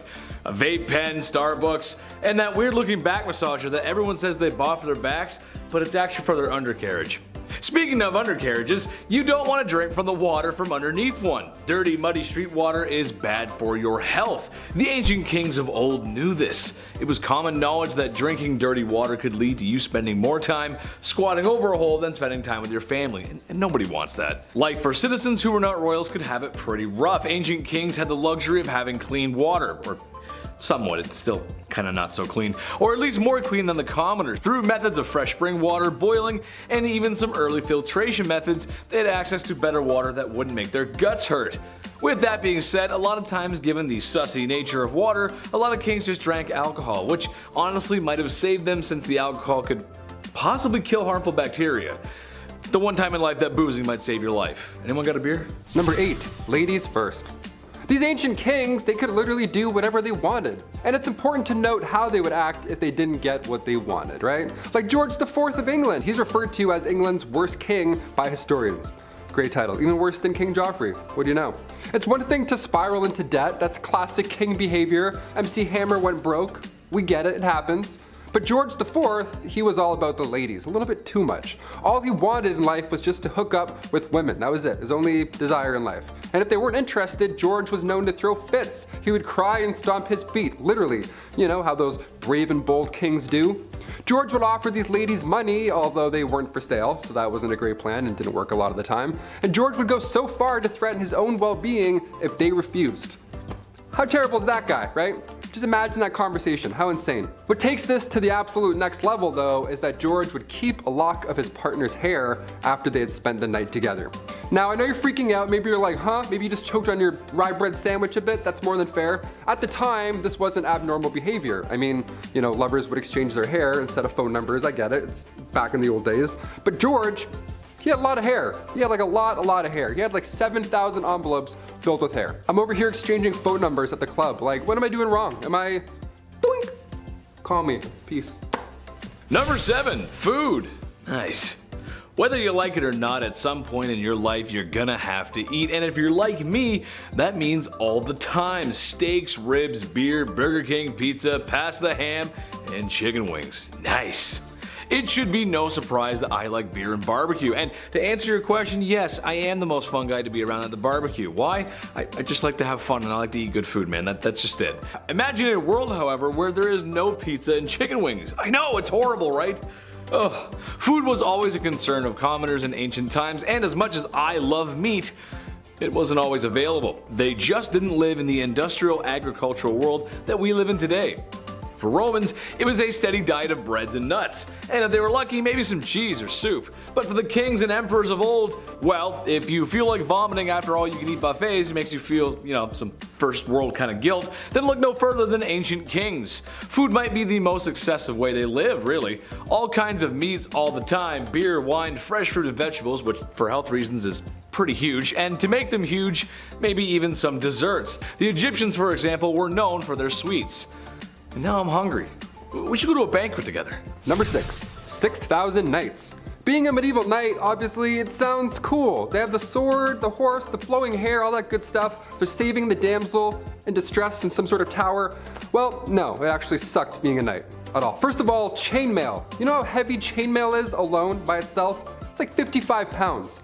All that chainmail underneath your armor, no way. My body, this Q-tip spine would just break in half. No way. I can't even get on a horse wearing jeans and a shirt, let alone chainmail. Being a knight is something that starts when you're 7 years old as well. You gotta start as a little royal tot. Then you'd be given to a noble to learn and be wise for 7 years, some, Yoda type scenario. And then at age 14, you become a squire. A knight's intern, not an ideal job to have when you're 14, but if you stick it out just 7 more years, then you're an official knight. That's it. But then what? Do kings have 2 knights? Do they have 4 each? Is it like a breakdance squad? Is it like 8s, groups of 8s? Like, how do we do this? Henry II of England could call up to 6,000 knights. This was back in the late 12th century. That's a lot of backup. That's a lot of shiny, majestical backup. My favorite knight still to this day, I don't care, Martin Lawrence. Jamal, Scott, Walker. What's up? What's happening, y'all? Number 5. Nothing left. Alexander the Great was an excellent warrior for his time. Having conquered so much at a young age is really quite impressive. His empire stretched from Greece all the way to India. For a history class or a good book, this is fine, but in reality, he was a conqueror. The places he was marching into weren't exactly happy to have spear-wielding visitors. He laid siege on multiple cities, executed those who defied him, and sold people into YouTube's least favorite S-word. Just about checks off everything a guy needs to be considered a tyrant. History remembers his conquest, but I for sure will not forget how brutal conquerors can really be. Number 4. Chop chop. While Maximilien Robespierre was not a king in the monarch sense, he did hold a lot of political power in France when the political climate was quite messy. Plus, France was at war. But even messier than that is the way he dealt with citizens who were deemed anti-revolution, by sending them to the guillotine. Within a 1-year period, he sent 17,000 people to their dooms via the National Razor, or as it became to be known. He even began practicing deism, something he called the cult of the supreme being. And if you know your history, you know that you can't get away with that forever. And with some sweet poetic justice, Robespierre was sentenced to the guillotine. Number 3. All my friends are dead. Usually when people expire, the human thing to do is bury said lifeless human. It's just what we do. But apparently Ferdinand I of Naples did not get that memo, instead taking a page from Night at the Museum. No, this is not a cute comedy movie starring Ben Stiller, but in reality a complete horrifying nightmare. Ferdinand took the saying, "keep your enemies close," a little too literally, as his favorite form of punishment was to mummify his enemies, which, let's face it, if he's a king, there's gonna be plenty. And he would like to display these mummies in what's probably the coolest place to be if you're into that weird goth stuff. He did keep some alive in the dungeon, but he much preferred his guests embalmed, where he would have them dressed up on display, just as they were before making the mistake of crossing Ferdinand. Now, what's the point of having that hardcore collection if you're not going to show it off? Well, he did. To the people he suspected of treason, which in a place like that, treason leaves your mind pretty quick.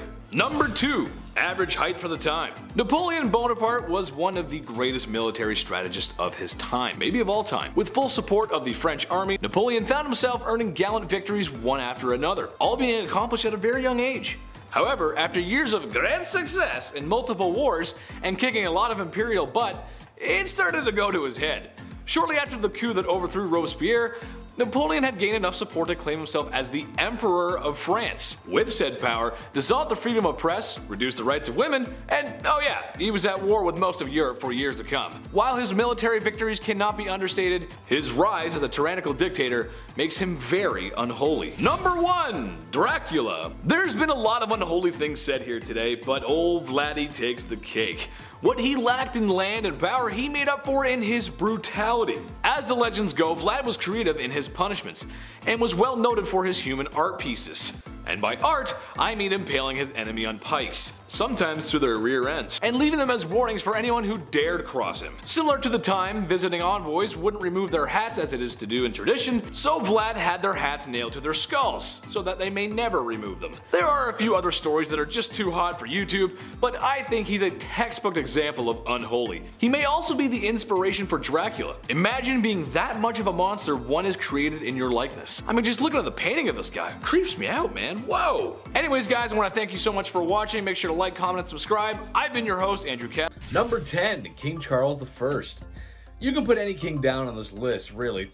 People weren't as kind and loving as we are now. Or well, less cruel, I guess. King Charles was no different from any other, a monarch sniffing his own farts up in his castle, doing his very best to snuff out religious groups that he didn't agree with. A lot of guys were like that. It's brutal, but that's history, folks. Well, one such measure he took, I think, was so wrong, so heinous, and so criminal, and so offensive that he should have been locked up for life. During the 1600s, this man, in an effort to curb religious views, outlawed Christmas. Yeah, that's right. Outlawed Christmas. That means no gifts, no tree, no Santa Claus, no turkey, no stuffing, no nothing. This was quickly dissolved after he was removed from office. And yes, I know Santa Claus wasn't there then, but it's Santa Claus, it's Christmas. Can't have Christmas without Santa Claus. Number 9, William the Conqueror. You've all probably heard the name William the Conqueror. Battle of Hastings, illegitimate son of the king fighting for the throne. Very violently too, I might add. However, today I want to talk about his dating skills. Look, dating can be hard. I get that. There's a lot of anxiety, especially when self-image comes into play. Ooh, I'm too fat. I hate my nose. And what are these legs? Ugh, no one's gonna like me. Everyone thinks like that. And it's always usually right before a date, too. You could be staring in the mirror and then all of a sudden all your bruises, pimples, and blemishes seem to show up out of nowhere. It's weird how that works. Well, William was different though. He was more confident. He didn't have confidence issues like the rest of us.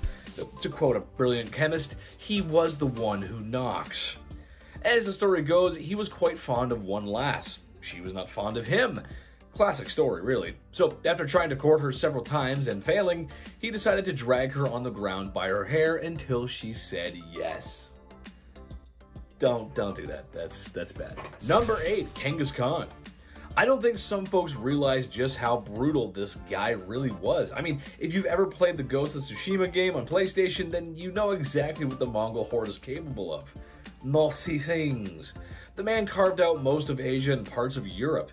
In one battle, allegedly, taking the lives of 1 million people. And all that remained was a mountain of bones and human fat. Ugh, gross. He's been known on how not to treat a lady and reportedly liked to use his young and newest soldiers as arrow fodder by creating human shields with them. A lot of conscripts in his army were often taken from villages that he conquered. It's kind of how he kept the machine going. So either fight with me or that's picture wrap for you. What a nice guy. What a swell nice guy. Jeez. Number 7, Galeazzo Maria Sforza. This guy was just bad. Like all bad. Not like Deadpool where he does some bad stuff for good reasons, anti-hero kind of guy. This guy's just straight bad, straight evil. In one story of the disturbed king, he had a rival's hands chopped off. No more tennis matches. He left prisoners in hanging cages and even had a priest that made a prediction about him that he didn't find all too flattering in prison with little food and water. It got to the point where the man had to eat his own refuse. So if you cross Galeazzo Maria Sforza, don't do it. Number 6, Ivan the Terrible. I'm not that familiar with Russian history before the year 1900, but there is a lot to unpack. It's not all Lenin and hammers and sickles and such. Ivan the Terrible was the first Tsar of Russia, and he was quite the specimen. From having struck his daughter-in-law and unlifing his son in a fit of rage, he was one nasty dude. However, I believe the story of him in St. Basil's Cathedral is more noteworthy. As the story goes, Ivan commissioned an architect to build St. Basil's Cathedral. If you've ever seen it, you know how gorgeous it is. All the onion palace buildings and whatnot, you know what I'm talking about. Ivan was so impressed with the architect's work that he had his eyes gouged out so that no one could ever build another structure or gaze upon another structure as magnificent as the cathedral. That's hardcore, dude. That's pretty hardcore. So if you do a bad job, he probably would have got rid of you, and if you do a good job, he'll still get rid of you. Mothers, in the sense that she would do anything for her kids. I'm sure every mom at home watching would scheme and slaughter their way through Roman nobility in order for her son to become emperor, right? I mean, come on, it's for the family after all. She only did it a few times, and sees the wealth of nobles, which further solidified her powerful position. And her son, her beautiful baby boy Nero. How did the young lad return the favor of all this bloodthirst and treachery? Like mother, like son. Chose to fatally remove her of her power. What a nice family story right there. My mom usually just makes turkey with the stuffing, but maybe I can ask for the Roman throne this Christmas. Mom! Number 4. Revenge. Boudica was the wife of a man who had spent his time serving the Roman Empire. So when a deal was altered Darth Vader style by the Romans over what would happen to her husband's kingdom, she was pissed. Karen pissed. To be fair, she did have a point. They did unsavory and unholy things to her and her daughters. Plus, the Romans totally lied about not annexing their kingdom. Okay, so now it was time for some revenge. She gathered all the people she could and went on the attack. The Romans surprisingly did not fare that well. Boudica was having such good luck she decided to burn London down. Of course, no civilians were harmed in the process. I'm just kidding, a lot of people probably didn't do too well as humans can't live in fire. Sure, she was owed some revenge, but burning down a whole city? That's a lot. The Romans did eventually catch up, and she was forced to drink poison in order to avoid capture. She is remembered as somewhat of a hero to some. Number 3. Girl power. Tamar of Georgia was a woman who didn't take kindly to men questioning the rule of a woman. As you would wind up dead. She is noted for having a hand in the golden age of Georgia. Funny enough, she was made a saint, even though she vanquished all the Orthodox clergymen at the time for also questioning her rule. Her husband aided in conquering more land, but when he couldn't keep it in his pants, she banished him and remarried. You go, girl. You commit acts of unholiness and stand up for yourself. Number 2. Serial killer? Daria Saltkova was not necessarily a queen, but she was Russian nobility. She had strong connections with the royal court and other Russian nobility. She was also very unholy. Now, maybe you can blame it on her being widowed. Maybe she's just crazy. But her actions were sadistic. She's noted for having severely tormented her serfs and would straight up just kill them, with numbers reaching at least 138. At first, complaints about family members disappearing after working for her royal nightmare were ignored. She was just too powerful and connected. Eventually, a petition was put together and shown to Catherine the Great, where it was decided Daria would be tried publicly. She spent 1 hour in a public space in Moscow where people scorned her for her crimes. She was then sentenced to prison where the rest of her days were spent. She is also at times compared to Elizabeth Bathory, who committed similar non-nightmare inducing crimes. Just kidding, they were an absolute nightmare. Number 1. Her Royalness Queen Elizabeth II. Queen Elizabeth II may be the modern Queen of England, but that does not make her free of controversy and unholiness. If you are to believe in conspiracy theories, then perhaps old Blighty had a hand in a few things that to a normal person would be considered immoral. The death of Princess Diana immediately comes to mind, as there is some evidence to suggest the family is behind it, and her being the queen and all, it's easy to make the connection. But perhaps the most unholy crime ever committed, apparently the queen likes her sandwiches with the crust cut off. Imagine all the extra time needed to trim the crust off every sandwich. I want to talk to HR just thinking about all the extra work. But maybe you can cut the crust off of mine? Don't tell anyone though.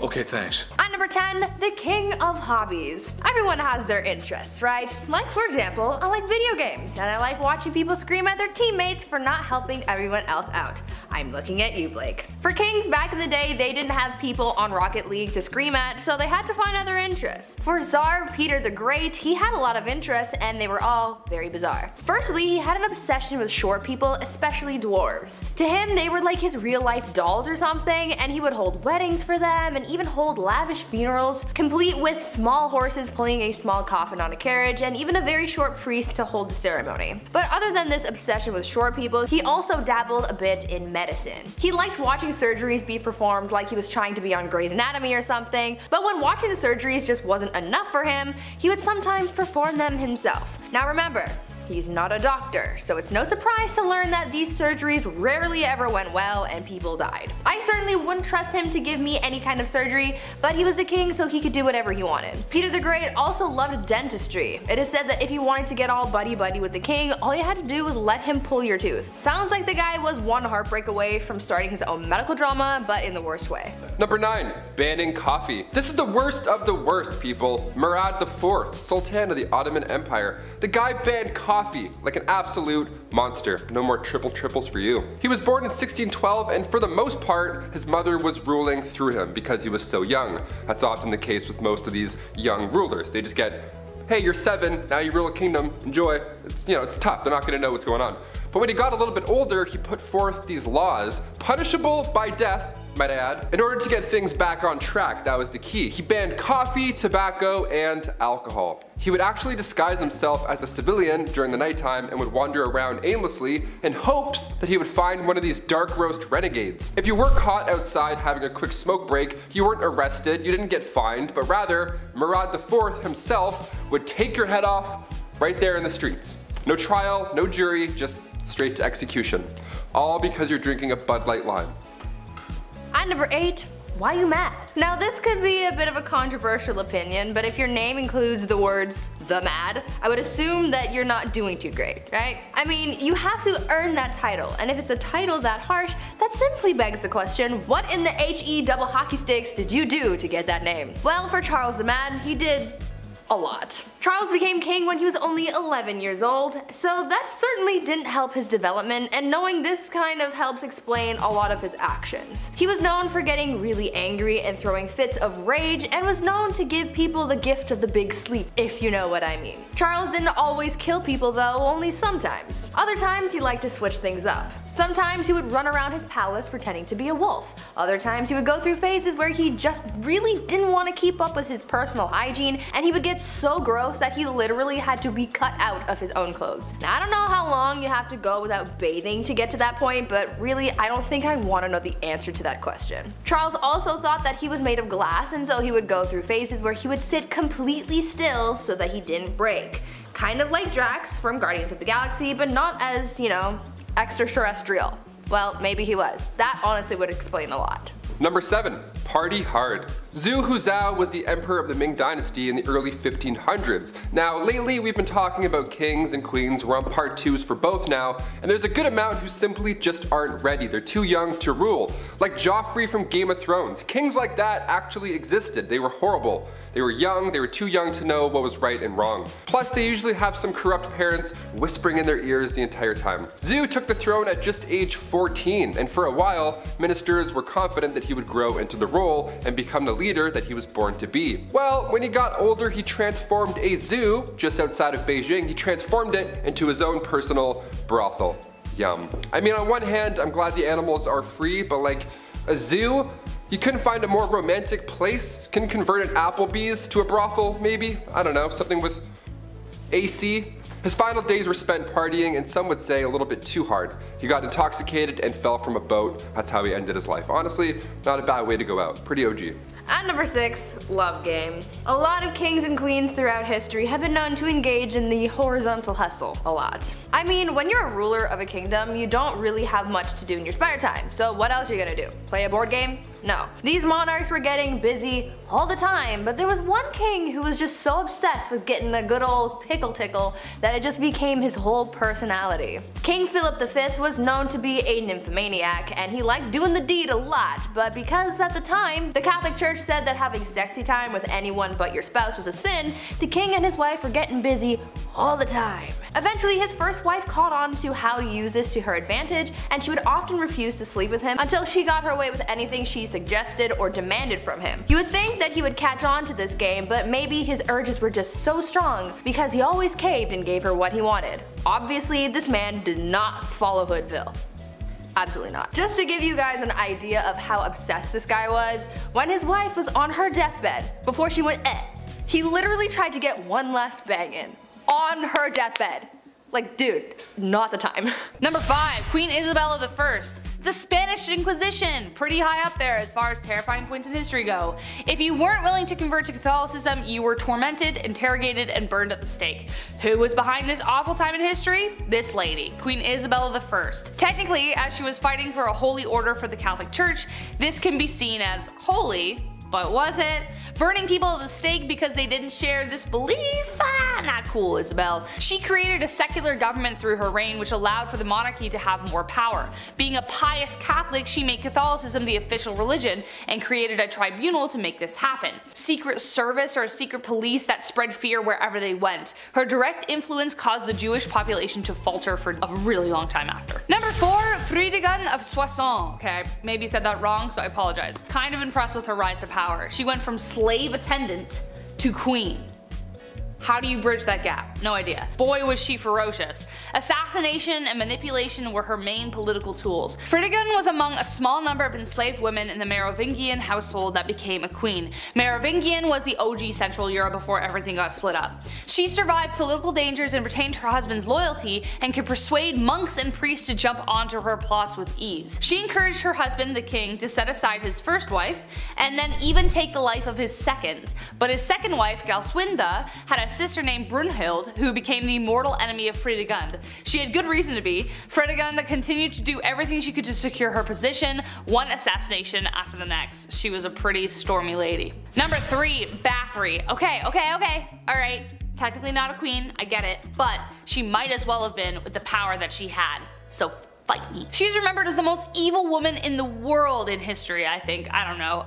That's my opinion. Bathory was the stuff of nightmares. Elizabeth Bathory was born on August 7, 1560 into a prominent Hungarian noble family, making her practically untouchable. She married a very famous war hero who is suspected of gifting Bloody Lizzie with the skills she used to kill. After she died, Bathory became obsessed with immortality. Supposedly when one of her servants accidentally spilt blood on her and her skin appeared younger after. Bathory then began her mission of horror, luring over 650 young virgin women to her palace and brutally taking their lives. She was even bold enough to lure daughters of nobility. Before draining them of their blood, she would make them suffer in ways you don't even want to imagine before bathing in the blood itself. When she was finally caught, 3 of her servants were executed, but she was simply locked away in her tower for the rest of her days on house arrest. Ugh. Number 2, Catherine de' Medici, also known as the Serpent Queen. History colors her story as the tale of the evil queen. On one hand, she is remembered for being one of the most powerful French queens in history, and then on the other, she was blamed for the many atrocities that took place during her reign. Her regency was marked by the French wars of religion and the many games Catherine played within them. The Catholics and the Protestants, as previously mentioned, were at war, and she spent a lot of time trying to find peace. Kind of. But she was a passionate Catholic and is believed to have tried to remove a Protestant general from her son's side. When he survived the attack, she lied and convinced her son that the Protestants were responsible, so she scapegoated them. So he authorized taking the lives of their leaders. Enter St. Bartholomew's Massacre. Catherine implicated the general, which resulted in him being the first to be beaten and then tossed out of his own bedroom window. An estimated 3,000 French Protestants were taken out in Paris, but the total countrywide was around 70,000. And last but not least, Bloody Mary, actually known as Queen Mary I of England, so no, I'm not talking about the girl you say in the mirror 3 times so that she appears and you're like, wow, I'm haunted forever. Queen Mary became known as Bloody Mary due to her vicious tirade against Protestants in England during her reign. She even imprisoned her own sister, Elizabeth, who we mentioned at the beginning of this list, due to suspicions of treason. This was unfounded. She bore her father Henry VIII ill will after the stuff he pulled with the church and after having delegitimized her as his heir for a time. After Mary took the throne and married the Catholic King of Spain, she began carrying out her plan for England to become Catholic once again. In 1555, she revived England's heresy laws and began burning offenders at the stake, starting with her father's longtime advisor, Thomas Cranmer, the Archbishop of Canterbury. She burned over 300 convicted heretics, most of them being common citizens, and dozens more died in prison, hence giving her the name of Bloody Mary. Number 10. What a drag. Bachelor number 1. what would you do if I refused to marry you? Well, I would probably get quite violent and lead to the destruction of 10,000 lives at the Battle of Hastings. Might just drag you around by your hair and see where the night goes. William I, or more appropriate, William the Conqueror, was a fierce warrior and the first Norman king of England. Being the illegitimate child he was to the throne, some people didn't exactly respect the power moves old Willie was making. People rebelled, and he crushed them. Oh, and there was this one time that he fancied a woman named Matilda. Being the respected woman that she was, she declined Willie's advances. Willie, not taking no for an answer, promptly dragged her around by the hair until she agreed to marry him. Gee, what a swell guy. Number 9. Let them eat cake. France had seen better days in the 1790s. People were starving, the economy was bust, and for some reason the poor citizens were being taxed the most. When cries were made from the people, they demanded that change be made. King Louis XVI, being the great leader he was, he listened to the people and there was no problem ever again. Oh wait, he did nothing and the country had a bloody revolution. The man supposed to be leading his people failed to act. In fact, he did less than nothing, often trying to silence the riots by force. But when people are very hungry, and you're living fat with high society, you can lose your head in all that chaos. While the famous quote, "let them eat cake," may not have actually been said, it's a good reminder of the disconnect between the upper class and poor. Leaving your people to starve isn't the best idea if you want to be a king for a long time. Number 8. Cashback. King George III had a simple ask of the American colonies. Right then, we just saved you all from the French and Indians, so now it's time to do the right thing and pick up the bill. Britain introduced new taxes on the colonies in order to pay back what it had spent on the previous war. But in reality, he was asking the colonies to pay up without much in return. Basically, I'm the king, I saved your skins, give me more money, which most people at the time couldn't afford. And I'm still gonna boss you around. The British Empire may have been victorious, but it was the colonists who felt all the effects of the war and the economy. This happened multiple times before some patriots had had enough and decided to act. And what he did when the people he was forcing to give money spilt a little tea? Well, he sent British troops for a semi-friendly military occupation. I hate to loan this guy a nickel. Number 7. Terrible Ivan. He wasn't called Ivan the very friendly and generous and would for sure never cause any harm to anyone ever. He was Ivan the Terrible, and for good reason. His actions are very unholy. Let's start with the fact that he killed his son's pregnant wife.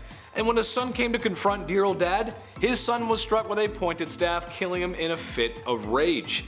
A legend tells us that once St. Basil's Cathedral was finished construction, he was so pleased with the architect, to reward him for such magnificent work, Ivan gouged his eyes out so that no one would ever design something so beautiful again. His paranoia also caused the slaughter of Novgorod, where after he was done claiming thousands of lives, he burned all the fields just for good measure. Wouldn't want all those dead people farming without your permission. Should we tell him about the other world monuments? Number 6. Off with her head! Henry VIII is more well known for how he treated his wives more than his leadership. With a reign of over 20 years, the man had a few wives. 2 of his wives were executed for ridiculous reasons, another was divorced. Turns out, actually, the church wouldn't grant that divorce he was looking for.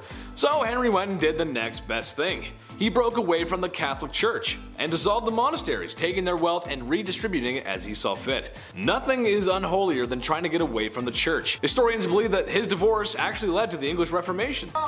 Number 5. Big money. This is no surprise to anyone, I'm sure, but back in the day, I'd argue the division between wealth and poor was larger than today. Kings had it all. I mean, if you listen to what Taylor's saying, he knows what he's talking about. Food, water, power, what else is there? Well, how about the coinage to make it all happen? The bread, the guap, the dosh, and my favorite, the cheddar. Yes, that's right, the ancient king's wealth. Whatever they didn't already possess, they could take by force or simply just bought with incalculable riches. With uncalculable riches, so much money, they had so much money. I can't make it clear, they had a lot of money. A great example of this was Mansa Musa, a very wealthy king from the Mali Empire. It's speculated he might have been the wealthiest person to ever walk the face of the earth. Earning his riches through the trading of gold and salt, he decided to show the international community how rich he was, and went on tour, because that's just something you do when you have millions of dollars, I guess. Where in multiple cities he spent and gave away so much gold that it upset the city's economies. That is a big flex, okay. Donald Trump might have hotels, but Mansa Musa has everything else. It's kind of like Monopoly when one player has a boatload of cash and they go from one good property to the next. So, you know, if they land on something, they get all the cold hard. so even if they land on something, they got all the cold hard cash to deal with it. Plus they also have some good property and they just make it back every turn anyway. I'm fed up with Monopoly. Number 4. King of Castles. King Ludwig II had numerous castles built to resemble fairy tale castles. Yeah, let's call this inspiration, I guess. What a privilege this ought to be. Ludwig was only 18 when he became the King of Bavaria back in 1864, and then he had castles built as, you know, he was inspired from romantic literature and spending time at the opera. You hear that, Andrew? He was inspired after the opera. What a poet. It's crazy. Crazy. Must be nice, right? King Ludwig II would spend his nights in one castle, looking through his fancy telescope, admiring the next castle being built. What? He even freestyled the castle as well. Yeah, just 4 years in, the guy designed his own majestical castle. And to this day, it's one of the most photographed places in the world, so clearly he did something right. Neuschwanstein Castle, literal fairy tale, there we go. Meanwhile, I'm over here making castles in Minecraft. Still fun, we'll take it. Number 3, jousting. First there is bread, and then there is wine, and then there is entertainment. You can't tell me while a delicious plate of nachos dances like a ballerina in your microwave, you didn't pull up some super cool content to watch on your phone. Maybe featuring a large, kinda funny comedian, and maybe also featuring a super handsome, tall, funny comedian with the neck thing, I don't know. Kings of ye olde times did not possess the power of the internet or watching fail videos, so watching combat sports was the next best thing. Oh, what's that I hear? Watching the sport isn't enough? Well, some royalty even got involved. King Henry VIII, for example, just loved to joust because he did. He even had an accident with such, and it's what might have made him gone mad in the first place. Number 2, banning coffee. This is the worst of the worst, people. Here we go. Murad IV, Sultan of the Ottoman Empire, the guy banned coffee. What a monster. I would be asleep right now if coffee wasn't a thing. He was born in 1612, and for the most part his mother was ruling through him because he was so young and all. But when he got a little older, he got a little wiser, he put forth these laws, punishable by death, may I add, in order to get things back on track. That was the key. The guy banned coffee, tobacco, and alcohol. What a fun guy. He would actually disguise himself as a civilian at nighttime and then wander around aimlessly in hopes that he would find one of these dark roast renegades just wandering the roads. If you were caught outside having a quick smoke break, you weren't arrested, you didn't get fined, but rather Murad IV himself would just take off his hood and be like, surprise, and then he would take off your head. Right there in the streets. No trial, no jury, just straight to execution. All that for some stale ale. What a monster. Number 1, groom of the stool. For some reason this job was considered to be higher up, a well-respected job, if you will. However, I'd like to ask the man in charge of such an operation how he felt. I can imagine he wasn't too fond of his job. Hands never clean, hands never clean. The groom of the stool is someone who would assist the king in his bathroom duties by supplying fresh water, towels, and whatever a king needs. He may have also been responsible for cleaning the forbidden starfish. May the divines of Skyrim have mercy on his soul. I guess this had to be done, but I don't know if I could ever even do that to another human being. If you've ever eaten Taco Bell late at night and washed it down with some Baja Blast, then you know the kind of explosion awaits the porcelain throne in the morning. So yes, having a servant present at your bowel movements is a privilege that most other folks just didn't have, but would you really want one? At number 10, blinded by ambition. I don't know about you, but I think my favorite part of these queens lists is learning about all the wild and crazy things that queens did to keep or acquire power back in the days of old. Like, these gals were absolutely ruthless, and they weren't afraid to absolutely body anyone who stood in their way. We've heard about queens taking out enemy tribes, their husbands, and even their own family members. This all sounds like a round of Call of Duty when you're the last one on your team and you're just murking everyone in sight trying to save your own skin. Let's talk about a queen, or rather empress, who was so desperate for power that she ended up killing her own son. Irene of Athens was an empress from the Byzantine Empire who ruled from 797 to 802 CE. She started her reign as co-ruler alongside her son Emperor Constantine IV. Though it started as a good old family business, you know, saving people, hunting things. Not really. Things went south as they normally did back then. Irene wanted all the power to herself, and so she sought out to eliminate her competition, her own son. Irene lured her son into the very room that he was born in and gouged his eyes out. Like, ma'am, this is not ice cream. You can't just scoop eyeballs out and make a sundae out of them. Thank you. That's not how that works. Constantine ended up dying as a result of his injuries, and since his own heir had passed away earlier that year, the transition of power ended up going to Irene, who became emperor. Yes, emperor, not empress, because she was the sole ruler, making her the first woman to do so. Number 9. Topless duels. Yeah, you heard me. Hungarian Princess Pauline von Metternich was married to Prince Clemens, but she was born in 1836 and she had to marry her uncle when she was 20 years old. So, surprise surprise, she was unhappy. Who knew? Weird, right? Since the marriage began, her husband was involved in numerous affairs. He liked going after actresses or singers, anyone glamorous or hot or cool. He barely paid any attention to her. That is until, you know, she started to have fun, live a life maybe. Yeah, once she got over this gross prince, she had a great time. She drank, she smoked, she partied, she defied convention, but most notably, her duel in the summer of 1892. She challenged another royal, a countess of the matter, to a duel in nothing but a corset. Now to this day, it's not yet determined who exactly won this duel, this corset poke off, but a princess dueling in the dark after some drinks, that should be a musical, not Frozen. Get out of here. At number 8, no side bays. A bad relationship can really mess you up. Anyone who's been through a bad breakup can tell you that. Not as many people carry that pain with them as much as Catherine de Medici did back in the day. Her didn't even begin to describe how she felt, and she really embodied the pain that she was feeling after having her heart broken. She basically turned into the type of person that was like, if I'm not happy, no one else is gonna be happy either. Catherine's husband, Henry II of France, had a mistress, and Catherine was well aware of it. They had been having an affair for basically the whole time Catherine was married to Henry, and he loved his mistress more than he ever loved his wife. When Henry was on his deathbed, his final request was to see his mistress one last time, and as a final F you to her husband, not only did she deny the mistress from visiting Henry, but she literally made him die alone with no one by his side when he kicked the bucket. On top of this hatred towards her husband though, Catherine was also an absolute B-word to her daughter as well. Catherine would fight her daughter over her romantic affairs. I guess she didn't want her daughter to be like her father. Either way, Catherine got so mad about one of her daughter's affairs that when she found out about her lover, she locked her daughter away in a castle and never saw her again. Talk about a serious grudge. Number 7.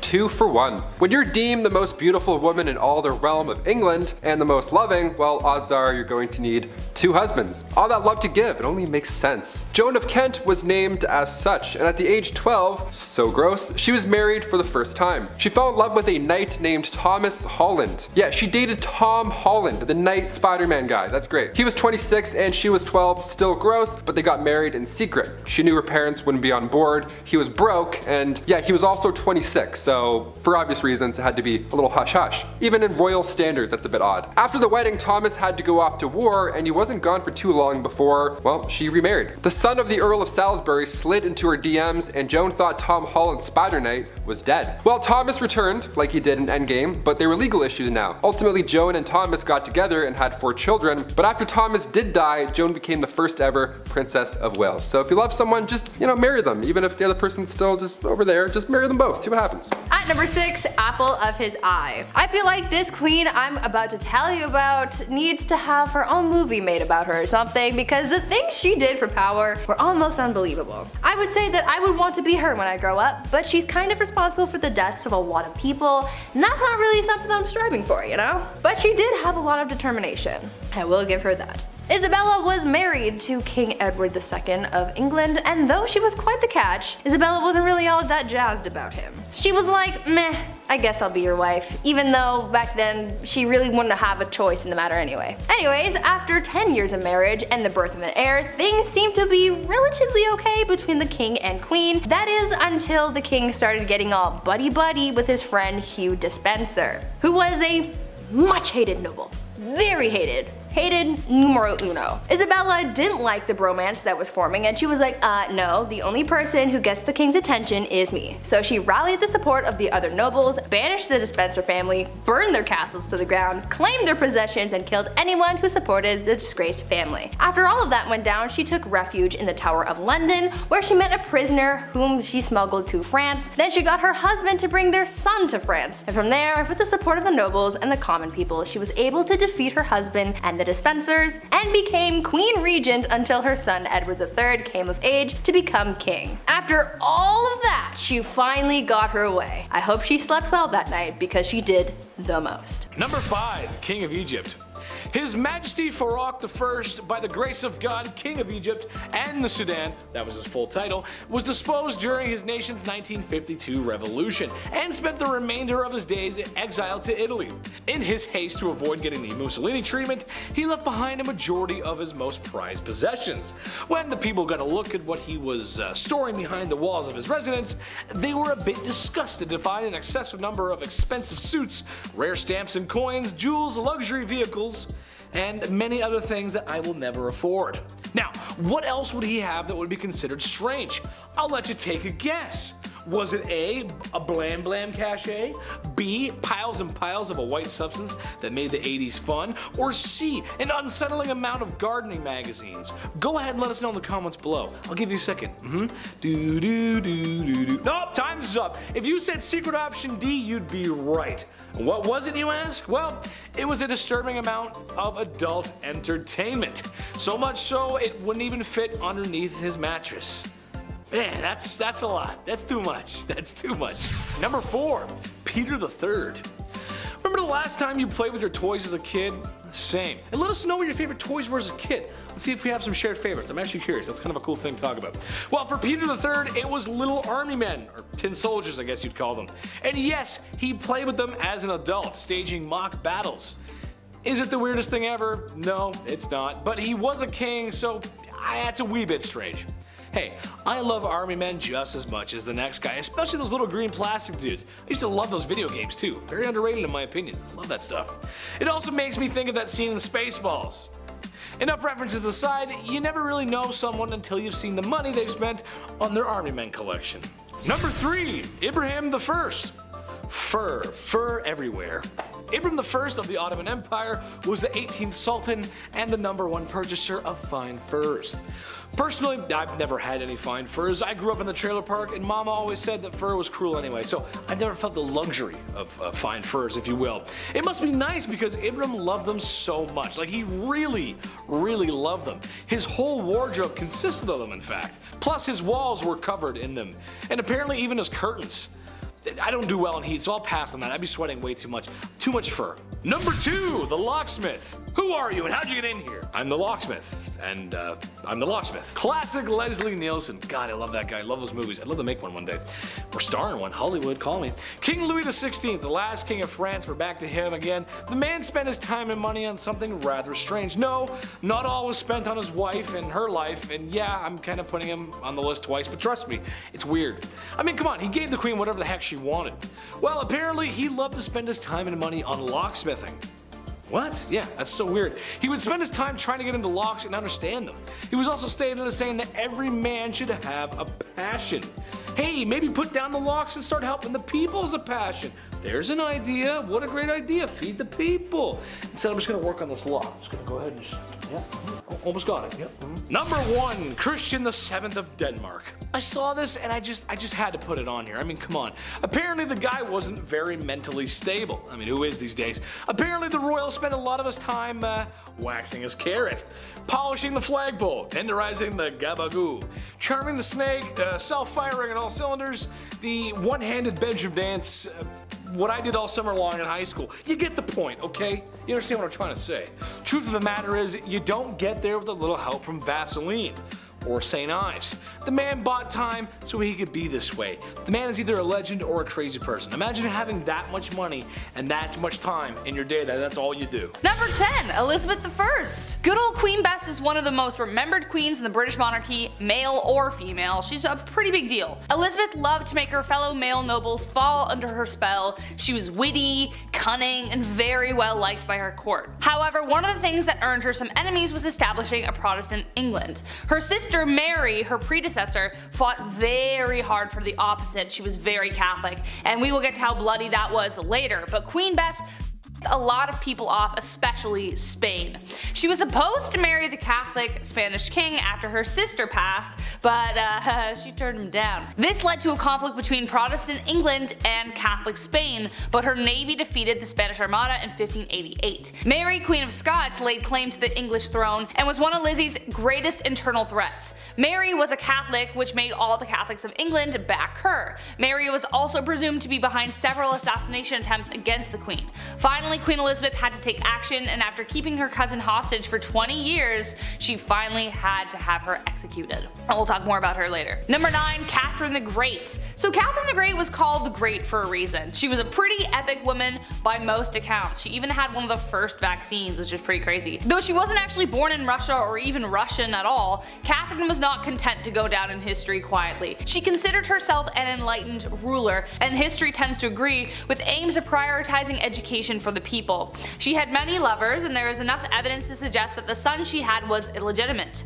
Peter III of Russia was hardly the man Catherine intended on marrying, and later planned a coup against him, which resulted in her position of power. However, the coup did turn bloody when on July 17th, Peter died under mysterious circumstances. There isn't proof that she was directly involved or even knew about it, but it cast a dark shadow over her reign for the rest of the time. Number 8. Grace O'Malley. We've got enough traditional royalty on this list that we definitely need to spice it up. Enter Grace O'Malley, the Pirate Queen of Ireland. Pirate Queen! What a title. Definitely considered unholy behavior, Grace abandoned the traditions of women of the time and fled to the sea. There, she took on the waves and perils of Davy Jones' locker with a legendary ferocity. She was born into the clan O'Malley around 1530, around the time of Henry VIII's rule over England and Ireland. Clan O'Malley was a notorious seafaring clan and ruled the southern shore of Clew Bay, Achilleland, and most of the barony of Murrisk for over 300 years. Grace was really well educated and could even converse fully in Latin, Spanish, Scottish, Gaelic, and French. She was not one to be refused, and after spending years fighting the British, she finally met Queen Bess, and not only did she speak Latin to her, but she refused to bow, as she was considered a queen herself by that point. Number 7. Mary, Queen of Scots. I told you I was gonna bring her up. A name you will recognize, as I've already mentioned her before, but in terms of who the villain in that story is, it depends on which side you're telling the story on.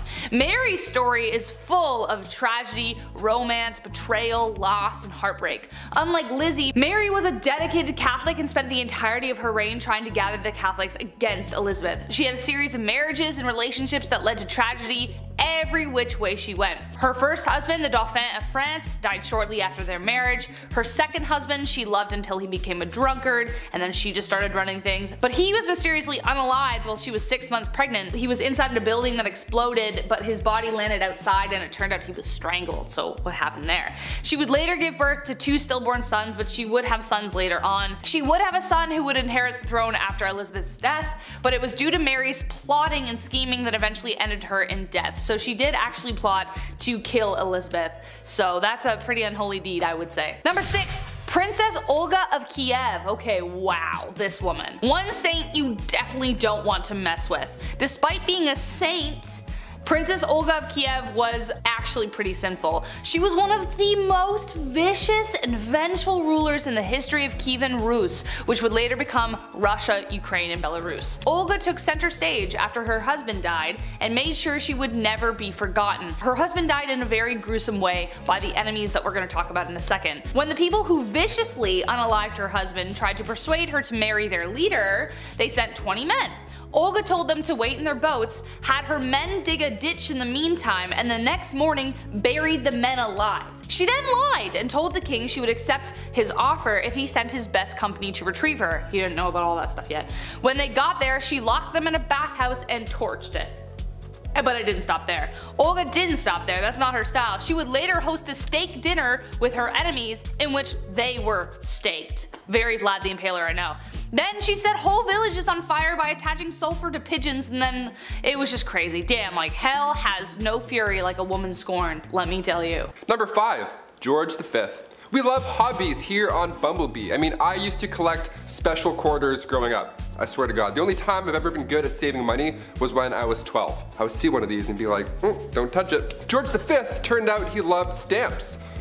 A lot. Like a lot. Since he was a wee young lad, he was collecting these little guys. Here's the unusually impressive part about him though and his hobby. He continued to collect stamps during World War I. This guy was busy, everybody's trying to stay alive, and George is just licking stamps in the library like a prince. Like all collections, it started at an early age and now it's at the point where it's past impressive and it's just borderline strange. This guy had albums on albums of stamps. He had around 330 albums, each with 60 pages full of stamps. Quick maths, that's like 20,000 pages full of stamps. So naturally he was nicknamed the King of Stamps, or rather the King of Philately, the official term for collecting stamps. It's a nice word. Philately. Philately. Back in 1905, he set an all-time stamp record, which I didn't even know that was the thing, and it was the most money ever spent on a single stamp. The guy dropped like 220,000 US on a single stamp. Somebody even asked the prince down the road if he had heard about this idiot who spent 1,400 pounds on a stamp, and he was proud of it. He was like, that was me, you wanna see it? The next King George is a little different, to say the least. At number 4, womanizer. I'm going to preface this by saying that George IV of England was voted as England's worst king by historians, so that should already tell you a lot about this guy. Georgie here was yet another one of those monarchs who was a little too invested in his intimate conquests, you know? Now we do know that the encounters that he was on were all consensual, so that's a plus. However, he was still creepy about it. Yeah. This man tried everything to get a woman to sleep with him. He would throw a tantrum if she said no, or threaten to end his life if he didn't get to do the 8-legged nature dance, you know? Somehow, this had a pretty good success rate, even though he was not a catch at all. It feels like this was one of those situations where you kind of just give in to make him stop talking, you know? Anyways, this guy was super creepy because on top of the lengths that he would go to just to get some time in the sack, he also kept trophies of his conquests. He would ask each of the people he slept with for a lock of their hair, and he kept them all. Back then, it was kind of common for lovers to keep locks of each other's hair, but George's collection was alarming because of just how many locks of hair there were. After the king died, his brothers found 7,000 envelopes, each with a lock of hair that was, quote, enough to stuff a sofa, end quote. Fun fact, if you want to see this insane collection, it is in a museum in Scotland, so check that out if you want, I guess. Number 3, Kleptomania Part 2. On our spoiled queens list, Brie mentioned Queen Mary and how she just couldn't stop stealing, which is hilarious to me, just this old lady stealing your shit. Well, the last king of Egypt also had sticky fingers. He was even better at it too. Check this out. Farouk I was the youngest son of Egypt's first king, Fuad I. Now born in 1920 in Alexandria, and in his early days at school, he couldn't concentrate. The king sent him to England even after to hopefully find a better way of teaching, something that works for him, but still it was to no avail. Once the king passed away in 1936, Farouk then got the throne, but also so much property and so much money. He had hundreds of fancy cars, 75,000 acres of land. This guy had it all. Literally, he had anything he could think of, but still he felt like he needed to take more, to steal. At 17 years old, he would slam 12 eggs for breakfast and then wash it down with 30 bottles of beer. Nutritious and delicious. Horrible. On top of the fact that he loved to steal, he was the biggest hoarder. So he had thousands of shirts, randomly. He also had 50 diamond-studded walking sticks for some reason, and like a prince such as myself, he too collected coins. I mean, his collection was much nicer, but still, great minds think alike. Spoiled minds think alike, rather. Oh shit, this is eye-opening. One of the most bizarre facts about Farouk was he pickpocketed Winston Churchill once. He took the guy's watch. After everything I just said, he still decided to steal his watch. What a gem. We love him. Yeah. At number 2, the King of Pettiness. Let's talk about a ruler that the Indian state of Alwar has described as controversial. If his own people are calling him controversial, then you know something's up, and boy, you better strap in because you're in for a wild ride with this one. Maharaja Jai Singh was pretty eccentric in a pretty dark way. He was known to have a temper and act on impulse, and he did some very questionable and downright scary things. He was known to be very competitive and hated to lose. One time while playing polo, he and his team lost, and so in retaliation he blamed the horse he was using and made the horse get extra crispy. He fired his horse. I'm sure you know where I'm going with that. If not, use your noodle, I don't know. Unfortunately, the cruelty towards living things didn't stop at animals, and he was also known to kidnap women from the streets and go all criminal minds on them. On a slightly lighter note, though, the Maharaja was also known to be very petty. Once he went into a Rolls-Royce dealership, and the person working there thought that he was broke and ignored him. Thinking that this was insanely rude, he bought 7 Rolls-Royces, sent them back to India, and used them to pick up garbage. This guy was really just doing the absolute most. And coming in at our number 1 spot, King Ludwig II. Home renovation shows rock my world. I can watch, love it, or list it for months at a time. It's the dream, building your own home one day, and if you're a king, well, it's pretty easy to get that done. In our Spoiled Queens Part 2, I mentioned a princess that had a house made of ice, literal ice. Well, King Ludwig II had numerous castles built to resemble fairy tales. Literally, like fairy tales. I gotta admit, I kind of love this a lot. Ludwig was only 18 when he became the King of Bavaria in 1864, and then he had castles, like castles, more than one, built after he was inspired from romantic literature and spending some time at the opera. The kid was a dreamer, you gotta love it. He would spend his nights in one castle looking through a telescope at his new castle being built, so he would just watch it all night. That's like the king's way of waiting for your Amazon delivery. Just standing there, just like, oh, it's coming. 17 years and it's done. Just 4 years in, he designed his own castle, and to this day, it's one of the most photographed places in the world. Neuschwanstein Castle. Go check it out. It's literally a paradise. At number 10, royal enemas. Apparently, back in the day, enemas were all the rage amongst the elite. It was believed that enemas were good for your health, so everyone was doing it to try and live a little longer than the rest of those commoners and peasants. One person who really just couldn't get enough enemas in his life was King Louis XIV. It is believed that over the course of his life, Louis XIV received thousands of enemas. When I tell you this guy was obsessed, I'm not kidding. One year, Louis received 212 enemas. In just the 1 year. And of course, he had to make his enemas a little jazzy and couldn't just use water like any other person. Oh no. My guy was using things like almond milk. His enemas were also sometimes scented with orange or rose, and sometimes even colored just to make it a little more special. To get an idea of just how obsessed the elite were with receiving enemas, just think about the fact that a French duchess once received one during a court ball. The duchess was in the middle of having a conversation with Louis XIV, and during this conversation, one of her maids came over, snuck under her dress, and gave the duchess an enema on the spot. Ew.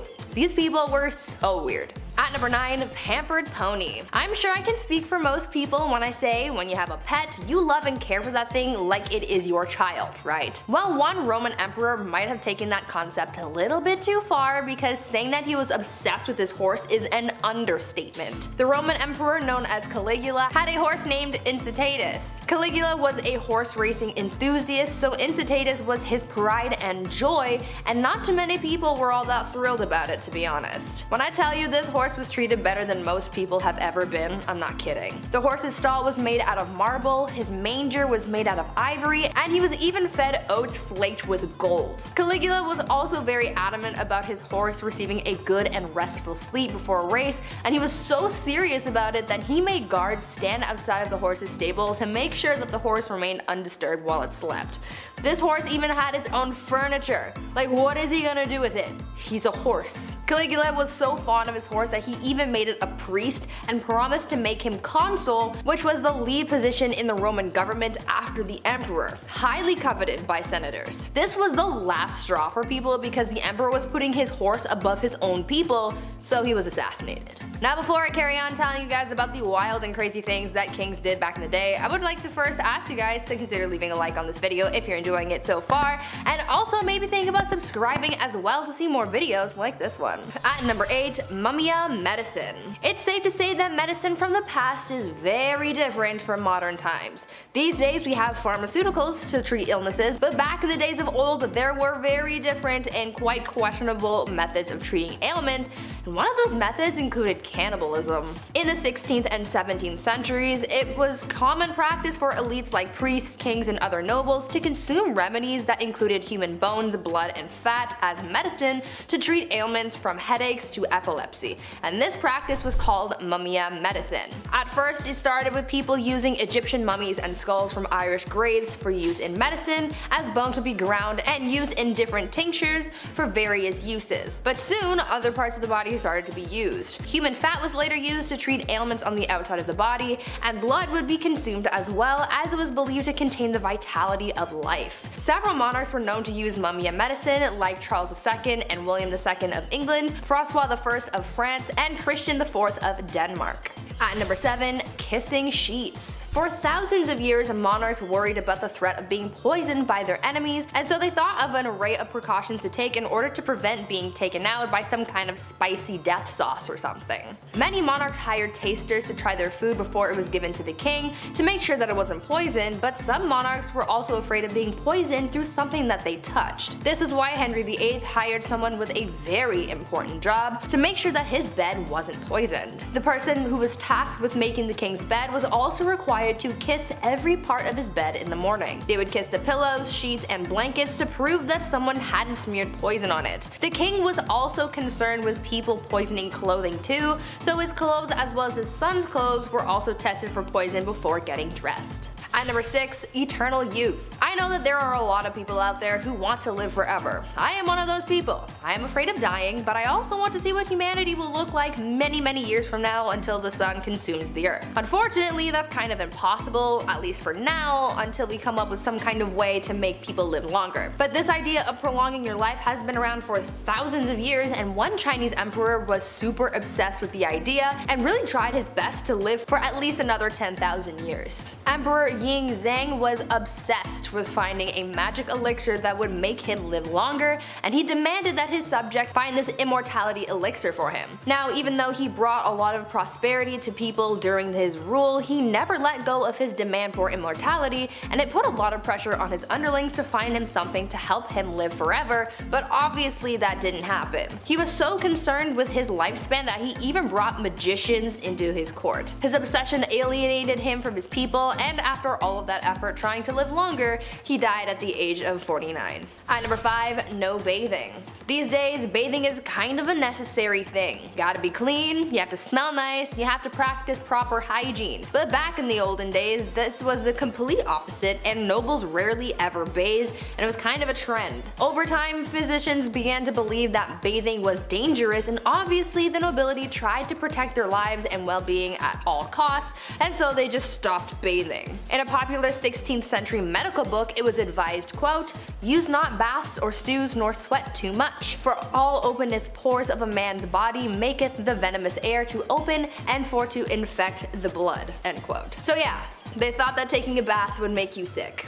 In the late 15th century, Queen Isabella of Spain would go around bragging about the fact that she had only ever bathed twice in her whole life. Weird flex, but okay. King James IV apparently never bathed, and his hygiene was so bad that he passed on lice to other people who went into a room that was frequented by the king. He also never washed his hands before eating and would just rub his fingers with the wet end of a napkin. These people were gross. At number 4, prankster king. You know that you're a spoiled king when you can pull pranks on people constantly and never have anyone try and stop you or fight back. This was basically the life of King Christian VII of Denmark, who was known for being pretty childish and playing pranks on people his whole life. He was a troublemaker through and through. He was known to play pranks on his grandmother by putting pins in her throne, and he would throw things at her, and he even ran through the streets with his friend and his mistress, destroying shops and patronizing brothels. He even made his own torture rack, had himself tied to it, and flogged. Why? I have an idea, but I don't want to think about that one too hard. One of the other weird things that he was known to do was leapfrog over dignitaries when they would bow to him. This guy was really quite immature. At number 3, saints in bed. I understand the desire to feel protected by whatever gods or saints you might believe in. That's one of the whole points of religion. However, I think some people can take that idea a little bit too far, and by some people I mean the Spanish royal family. These guys took religion very seriously, and they believed that following religion heavily would allow God to heal them when they were sick. So, when a member of the royal family was ill, doctors would remove body parts or even entire corpses of saints from churches and monasteries and would put them in bed with the person who was ill. Yeah, they slept with the corpses of dead saints to be healed of their sickness. Could you imagine if that was still how medicine was practiced today?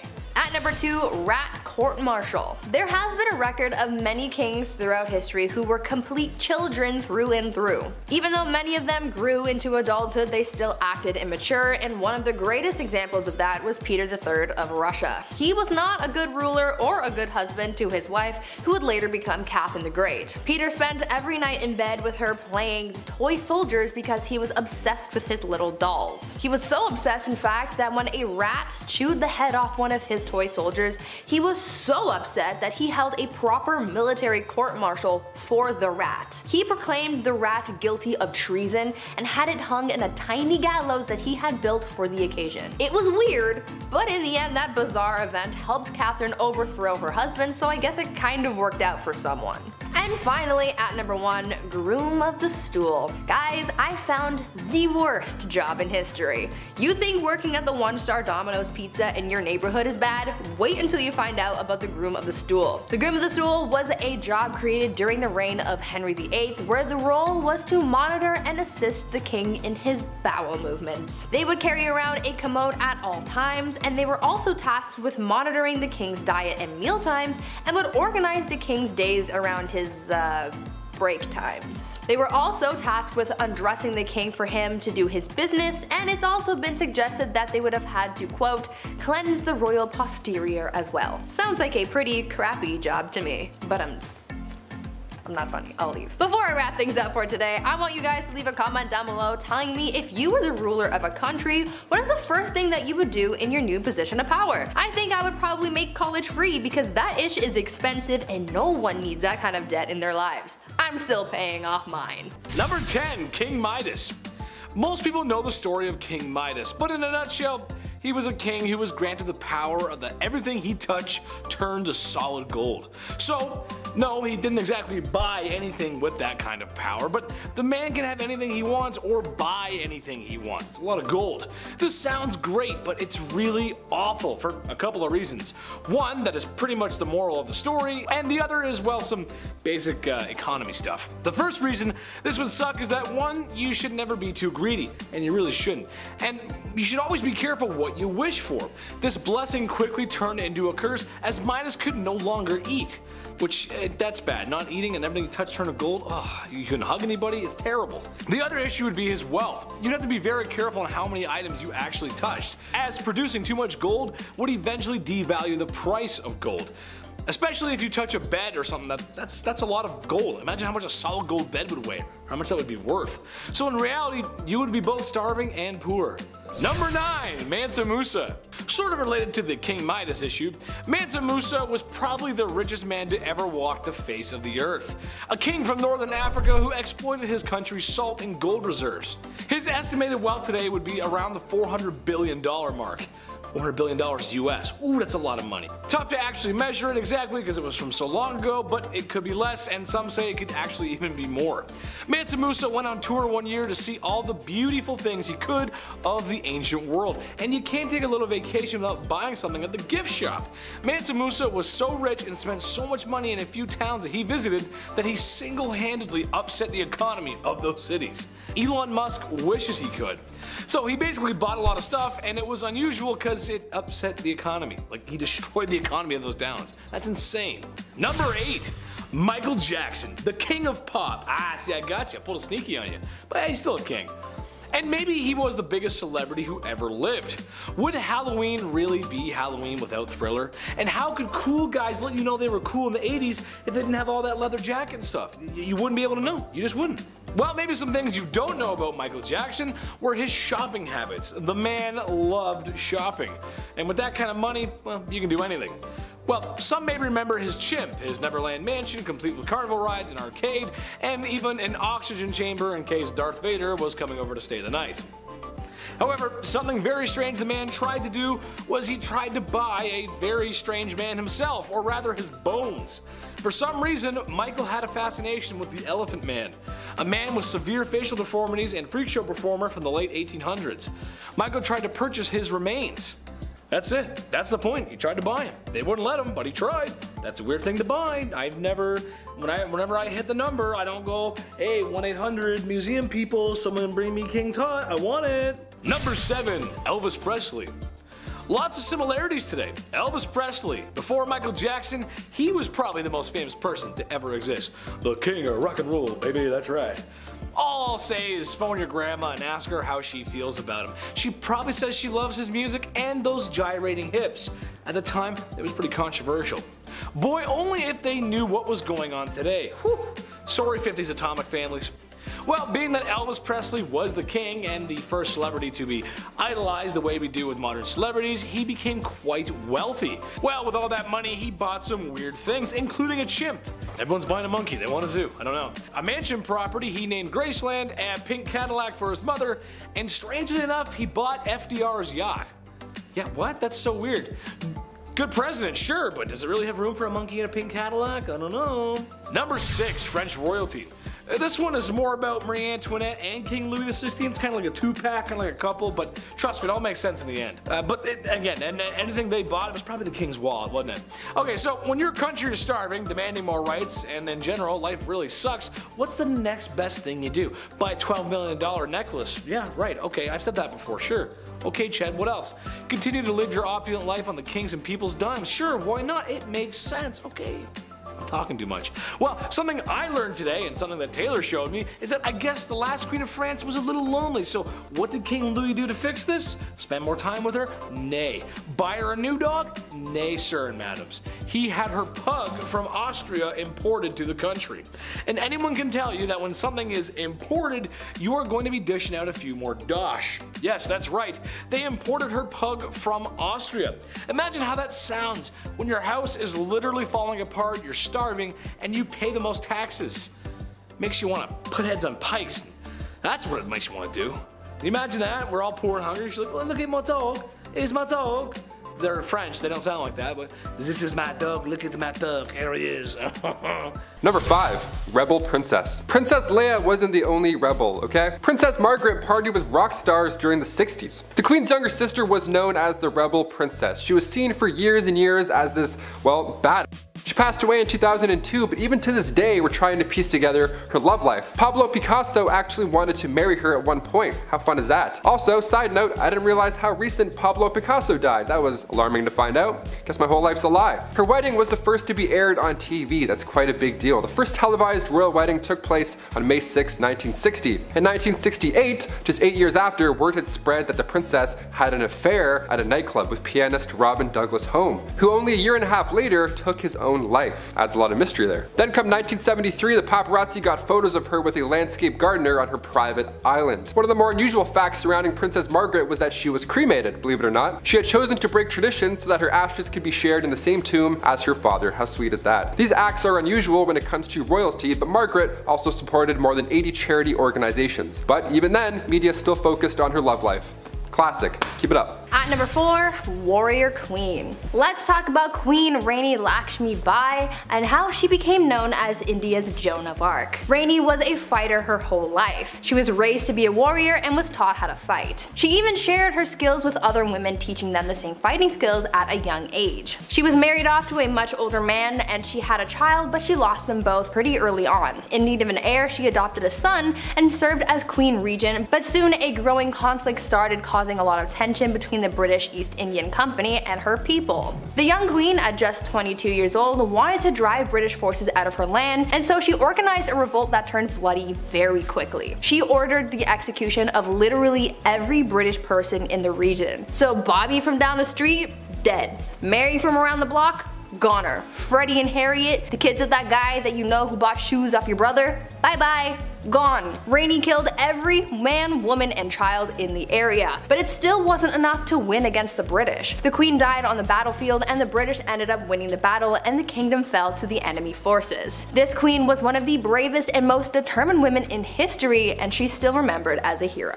Number 3, Chilonis. The reason we look at princesses like Margaret and say she was a rebel is because most of the time these marriages are chosen. Well, rather, women are forced to marry some gross fat dudes. And while he's cheating and eating lobster, the wife has to have his kids and be dutiful. So for the Spartan princess from the 3rd century, she too was forced to marry Cleonymus, this older, horrible man. He was so horrible that he wasn't even allowed to have his father's throne. That's how bad he was. He was in the family and still they're like, No. So Chilonis thought, this guy sucks, the system sucks, I'm gonna go talk to the much more pleasant Architatus, son of King Ares I. Around 272 BC, both these guys, both her lovers, went to war with each other. Drama. How about the tea on that? Chilonis was preparing to hang herself in case her husband won. That's horrible. Now luckily he lost, therefore the princess this time around did really live happily ever after with her other man. That's like an R-rated version of Shrek 2, what I just said. I can't believe people had to go through this in real life. That's horrible. At number 2, toxic cosmetics. The price of beauty is pretty steep. These days people spend hundreds and hundreds of dollars on makeup to make themselves feel beautiful, but back in the day makeup not only cost a pretty penny, but it also cost some serious health concerns. Cosmetics were made of a lot of questionable ingredients that you probably wouldn't find in today's products, but for people like Queen Elizabeth I, she didn't care what she was putting on her skin so long as she not only looked like a snack, but the whole damn meal. Yeah. Elizabeth had pitting in her skin from when she contracted smallpox at the age of 29, and back then having blemished skin was a sign that God was a little cheesed with you, or that you were having some wild thoughts like thinking about the sexy time ooh. It was thought that these thoughts bubbled up from your no-no square up to your face and showed everyone that you were sinning. Anyways, to cover up the blemishes, Elizabeth wore a lot of makeup, like her version of foundation, but the ingredients were really just making things worse and not better. The foundation was made with a tincture of white lead ore, vinegar, and sometimes arsenic, hydroxide, and carbonate. To add some color back to her face after applying this pasty white mask, she powdered cinnabar to her lips and cheeks, but this was pretty dangerous because it contained mercury. She did this every day, and as you can imagine, it wasn't good for her health at all. Imagine absorbing all of those chemicals through your face on a daily basis. Not cute. And finally, number 1. Are you not entertained? Back in the late 1800s, the name Clara Ward would stir up a conversation. She was famous, really famous, for all the wrong reasons, of course. All it took was her bumping into a European royal and Bob's your uncle. Since birth, Clara was born into money. She didn't even need a royal husband. She was born into a wealthy industrialist family. She would sometimes visit the family mills, you know, to make it look good and kind of be like, hey, how's everyone doing? Whatever, just casual visit. But on this one casual visit, she crossed paths with the Prince of Caraman-Chimay. He was there for trade, but when he left, he brought back a wife. Carry on. Also, meet my wife. Here she is. People were freaking out, obviously. A royal marrying a common American girl. Wow, how could you? She was the talk of the town. Unlike Meghan Markle, Clara loved to show off with her newfound wealth. Some loved her and her image, but others not so much. The marriage only lasted 6 years. Clara eloped with a Hungarian musician. Then after her divorce, she had to model to make a living rather than showing off for clout. At number 10, kleptomania. If you were a queen, then you would think that you had enough money to just buy whatever your little heart desired. Though that may be true, there was at least one famous queen who just straight up stole things just because she could. Queen Mary, Queen Elizabeth's grandmother, was quite the kleptomaniac, and no matter how hard people tried to avoid having their things stolen by her, it just never worked. When the queen would visit someone's house, she would walk around looking at whatever knickknacks you had lying around, and when she found something that she liked, she would stand there and just sigh super loudly to get someone's attention. Much like how my dog used to sigh dramatically when he wanted food. Anyways, usually when someone heard the sigh, they knew that this was a sign that the queen wanted whatever she was gazing upon. Sometimes the homeowner would just give whatever it was to the queen as a gift. But if it was something that they weren't willing to part with, then she would either try to buy it off them or just straight up take it when no one was looking. This became such a big problem that people started hiding their prized possessions before hosting the queen in their home, but she eventually caught on to this strategy, so she just started showing up uninvited. She could not rest until she owned pretty much everything in the kingdom. Number 9. No time to dine. If I'm eating, don't acknowledge me as a human being. I sound like a pug when I eat, okay? I don't waste any time. I love food, okay? It's business. Now, if you're a queen and you eat fast, well, everybody else has to eat fast as well. This began back in Queen Victoria's time. The queen loved to feast and she didn't waste any time at all. Like, it's really fast. The way the royal family works is that when the queen is done, that course or that meal, you're also done. So when Queen Victoria would smash an entire 7-course meal in 30 minutes, which apparently she could do easily, you'd be blowing on your soup still and Queen Victoria would already be telling everybody to pack it up. That's stressful. All because she could eat lots of food in a short amount of time. Also, once the queen gave a toast, you couldn't even speak. Also, once the queen placed her cutlery on the table, regardless of where you were during that course, everybody's plate would then be taken away at the same time. And the next one would then come in. I would just put my food in my pocket pockets, you know? Screw it. It's almost like when you go to all-you-can-eat sushi and you have like some sushi left over, you don't want to waste it. You're like, you know what? I'm not paying that bill. At number 8, cross-dressing. Empress Elizabeth was quite the character, I guess you could say. Since she was a monarch, she could do whatever she wanted, and that is exactly what she did. You see, she was quite into fashion, more specifically men's fashion. The Empress believed that she just had legs for days, like Naomi Campbell, and she wanted to show them off to the world, but the only problem with that was the fact that back then, pants were reserved for men, and so since she wore dresses all the time, no one got to see her godly legs. Well, to combat that, Elizabeth came up with a solution. She was known to hold huge parties where everyone had to cross-dress. She only did this so that it would give her an excuse to wear pants. And I mean, she could have if she just wanted to wear them on a regular day, but she didn't want to be the only woman in men's clothing, so she made everyone else dress up too. At these parties, no one looked good or really enjoyed themselves for that matter.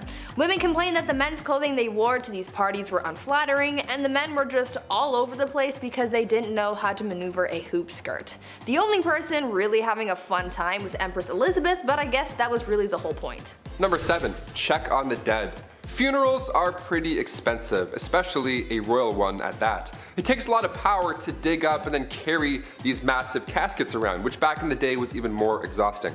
Joanna of Castile was born in 1479. Her marriage to the Duke of Austria was arranged, but she was very much in love, maybe a bit too much. Hear me out. When her husband met his fate in 1506 due to typhoid fever, Joanna would have his tomb unearthed and then opened over and over again, just so she could make sure that he was still there. Now of course I feel bad for the queen here. She was clearly not coping with his death well, but to have his tomb or casket or coffin, whatever you want to call it, to have it opened and closed over and over and then dug up and then put back in the ground, she would make people carry his body around everywhere she went. That's heavy. That is so much work, even keeping it under her bed sometimes.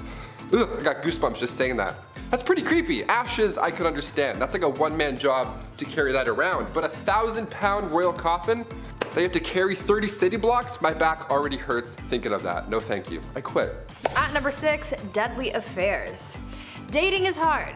If you've ever been on dating apps like Tinder or Bumble, then you know that things aren't as easy as it may seem when it comes to finding someone that you remotely like.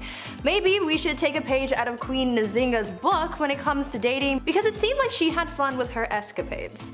Well, maybe don't actually do what she did because it's actually pretty gruesome, but you get what I'm saying. Queen Nzinga from what is now modern-day Angola was a busy woman. After taking over the throne from her brother, she juggled the monarchy, wars with the Portuguese, and having a love life. The queen pulled together a harem of only the most attractive men, but because she was such a busy person, she didn't really have the time to walk into a room and choose who she was going to sleep with that night, so she came up with an alternative solution. Nzinga would have 2 members of her harem fight each other to the death every night, and whoever won got to sleep with the queen. Solid plan, right? Well, the winner wasn't really all that lucky for too long, because she would have the winner executed the following day. Number 5, diamond scandals. Queen Mary wasn't the only queen with sticky fingers, it seems. The affair of the diamond necklace has sparked many conversations. France's queen from 1774 to 1792 was Marie Antoinette, and if that name sounds familiar to you, it's because she was the last queen before the French Revolution. She was also known for spending a buck on jewelry. She liked the diamonds. Now this Countess de la Motte was this young lady, a friend of the queen supposedly, who entered the French court in 1785. Now she got somebody to disguise herself as the queen, and then she acted like she was in love with this high society member, all to get her hands on this $12 million necklace. Now she said that she would pay, but never ended up paying a dime, so that's horrible by itself, and the queen supposedly had no idea about any of this or what happened to the necklace. Although this countess pretended to be her friend beforehand. The public went on to hate her for this, not believing in this scandal of course. One of the most notable lines from Marie Antoinette was when the French spoke out for not being able to afford bread. She apparently said, "Well, let them eat cake," which led into the French Revolution and ultimately her demise. Shine bright like a diamond, I guess. At number 4, test drives. Catherine the Great of Russia was well known for a number of things. She was known for being a good leader, a strong ruler, and surprisingly for her naughty bedroom fun times as well. She was well known for her adventures in baby making, and there was once a rumor that she did the deed with a horse. Obviously that wasn't actually true, however she did do it with a lot of men. The only problem that she really faced when it came to finding a new partner was actually having the time to do so. I mean, it's not like she could swipe through Tinder while sitting on her throne, right? What was most important to her was finding a new lover who was skilled in the sack, and she didn't really want to waste time on testing these guys out, so she had someone else do it for her. Catherine had a friend take her potential partner out on a test drive, so to speak, so that she wasn't wasting her time on someone who couldn't meet her standards. Remember, she is a very busy woman. It is said that on a couple of occasions, Catherine's tester friend was caught in bed with Catherine's partner again well after the Empress was with him, and that made things a little complicated, but I imagine that they got past that. Or at least I really hope they did. Number 3. Change religion. Ruling alongside the pharaoh Akhenaton from 1353 to 1336, Queen Nefertiti, aka Lady of Grace, aka the Lost Queen of Egypt, was only 15 years old when she married 16-year-old Akhenaton. Now, alongside her new young husband, she built an entirely new capital city called Amarna and ruled over what's now considered the wealthiest period in ancient Egyptian history. But when it comes to spoiled queens, or rather queens who could do anything they believe with their power, we have to mention the queen that changed Egypt's religion. Both her and her co-ruler were in a cult, the cult of the sun god Aten. In the earliest accounts of the queen, she assisted her husband in a ritual that smited the female enemies of Egypt at the time, and there have been a few blocks that have since been recovered from the Theban tombs of the royal butler that depicts the queen wearing her unique blue crown, part of the sun god rituals. So now cut to the end of the king's ruling, the Aten was now Egypt's main god. Some queens change laws, others change religion. At number 2, fake village. Imagine being so privileged and so disconnected from the world that you pretend to be poor for fun. Well, that's pretty much what Marie Antoinette did. This French queen was known for her lavish and opulent lifestyle, and that's really the only life that she knew. Apparently, living the life of a rich queen started to get a little boring for her, and she wanted to find an escape, and so she got her people to build a fake village for her so that she could pretend to be a commoner. This fake village included 11 cottages, a lake, a water mill, a working dairy, a windmill, a barn, and other quote-unquote peasant buildings. Marie apparently loved this little peasant village, and she would bring other people to enjoy it too. When she brought her guests to the village, she expected them to yes-and their way through the day and really immerse themselves into their role of a common person. She would even tell her ladies to ditch the ball gowns and wear something simple to blend in. Marie even took her kids to the fake village to teach them about farming. Even though she loved her pretend peasant lifestyle, it still didn't help her bond with the real common people, and it certainly didn't save her from the guillotine. And finally, coming in at a number 1 spot, surprise entrance. The last true pharaoh of Egypt, Cleopatra VII, ruled from 69 to 30 BC. She's known mainly for her love interests, of course her two mans, Mark Antony and Julius Caesar. And to this day we're still trying to uncover more dazzling details of the lost queen. Now she ruled alongside her young brother, and her life was much more than being just beautiful, which is what everyone seems to focus on more than anything.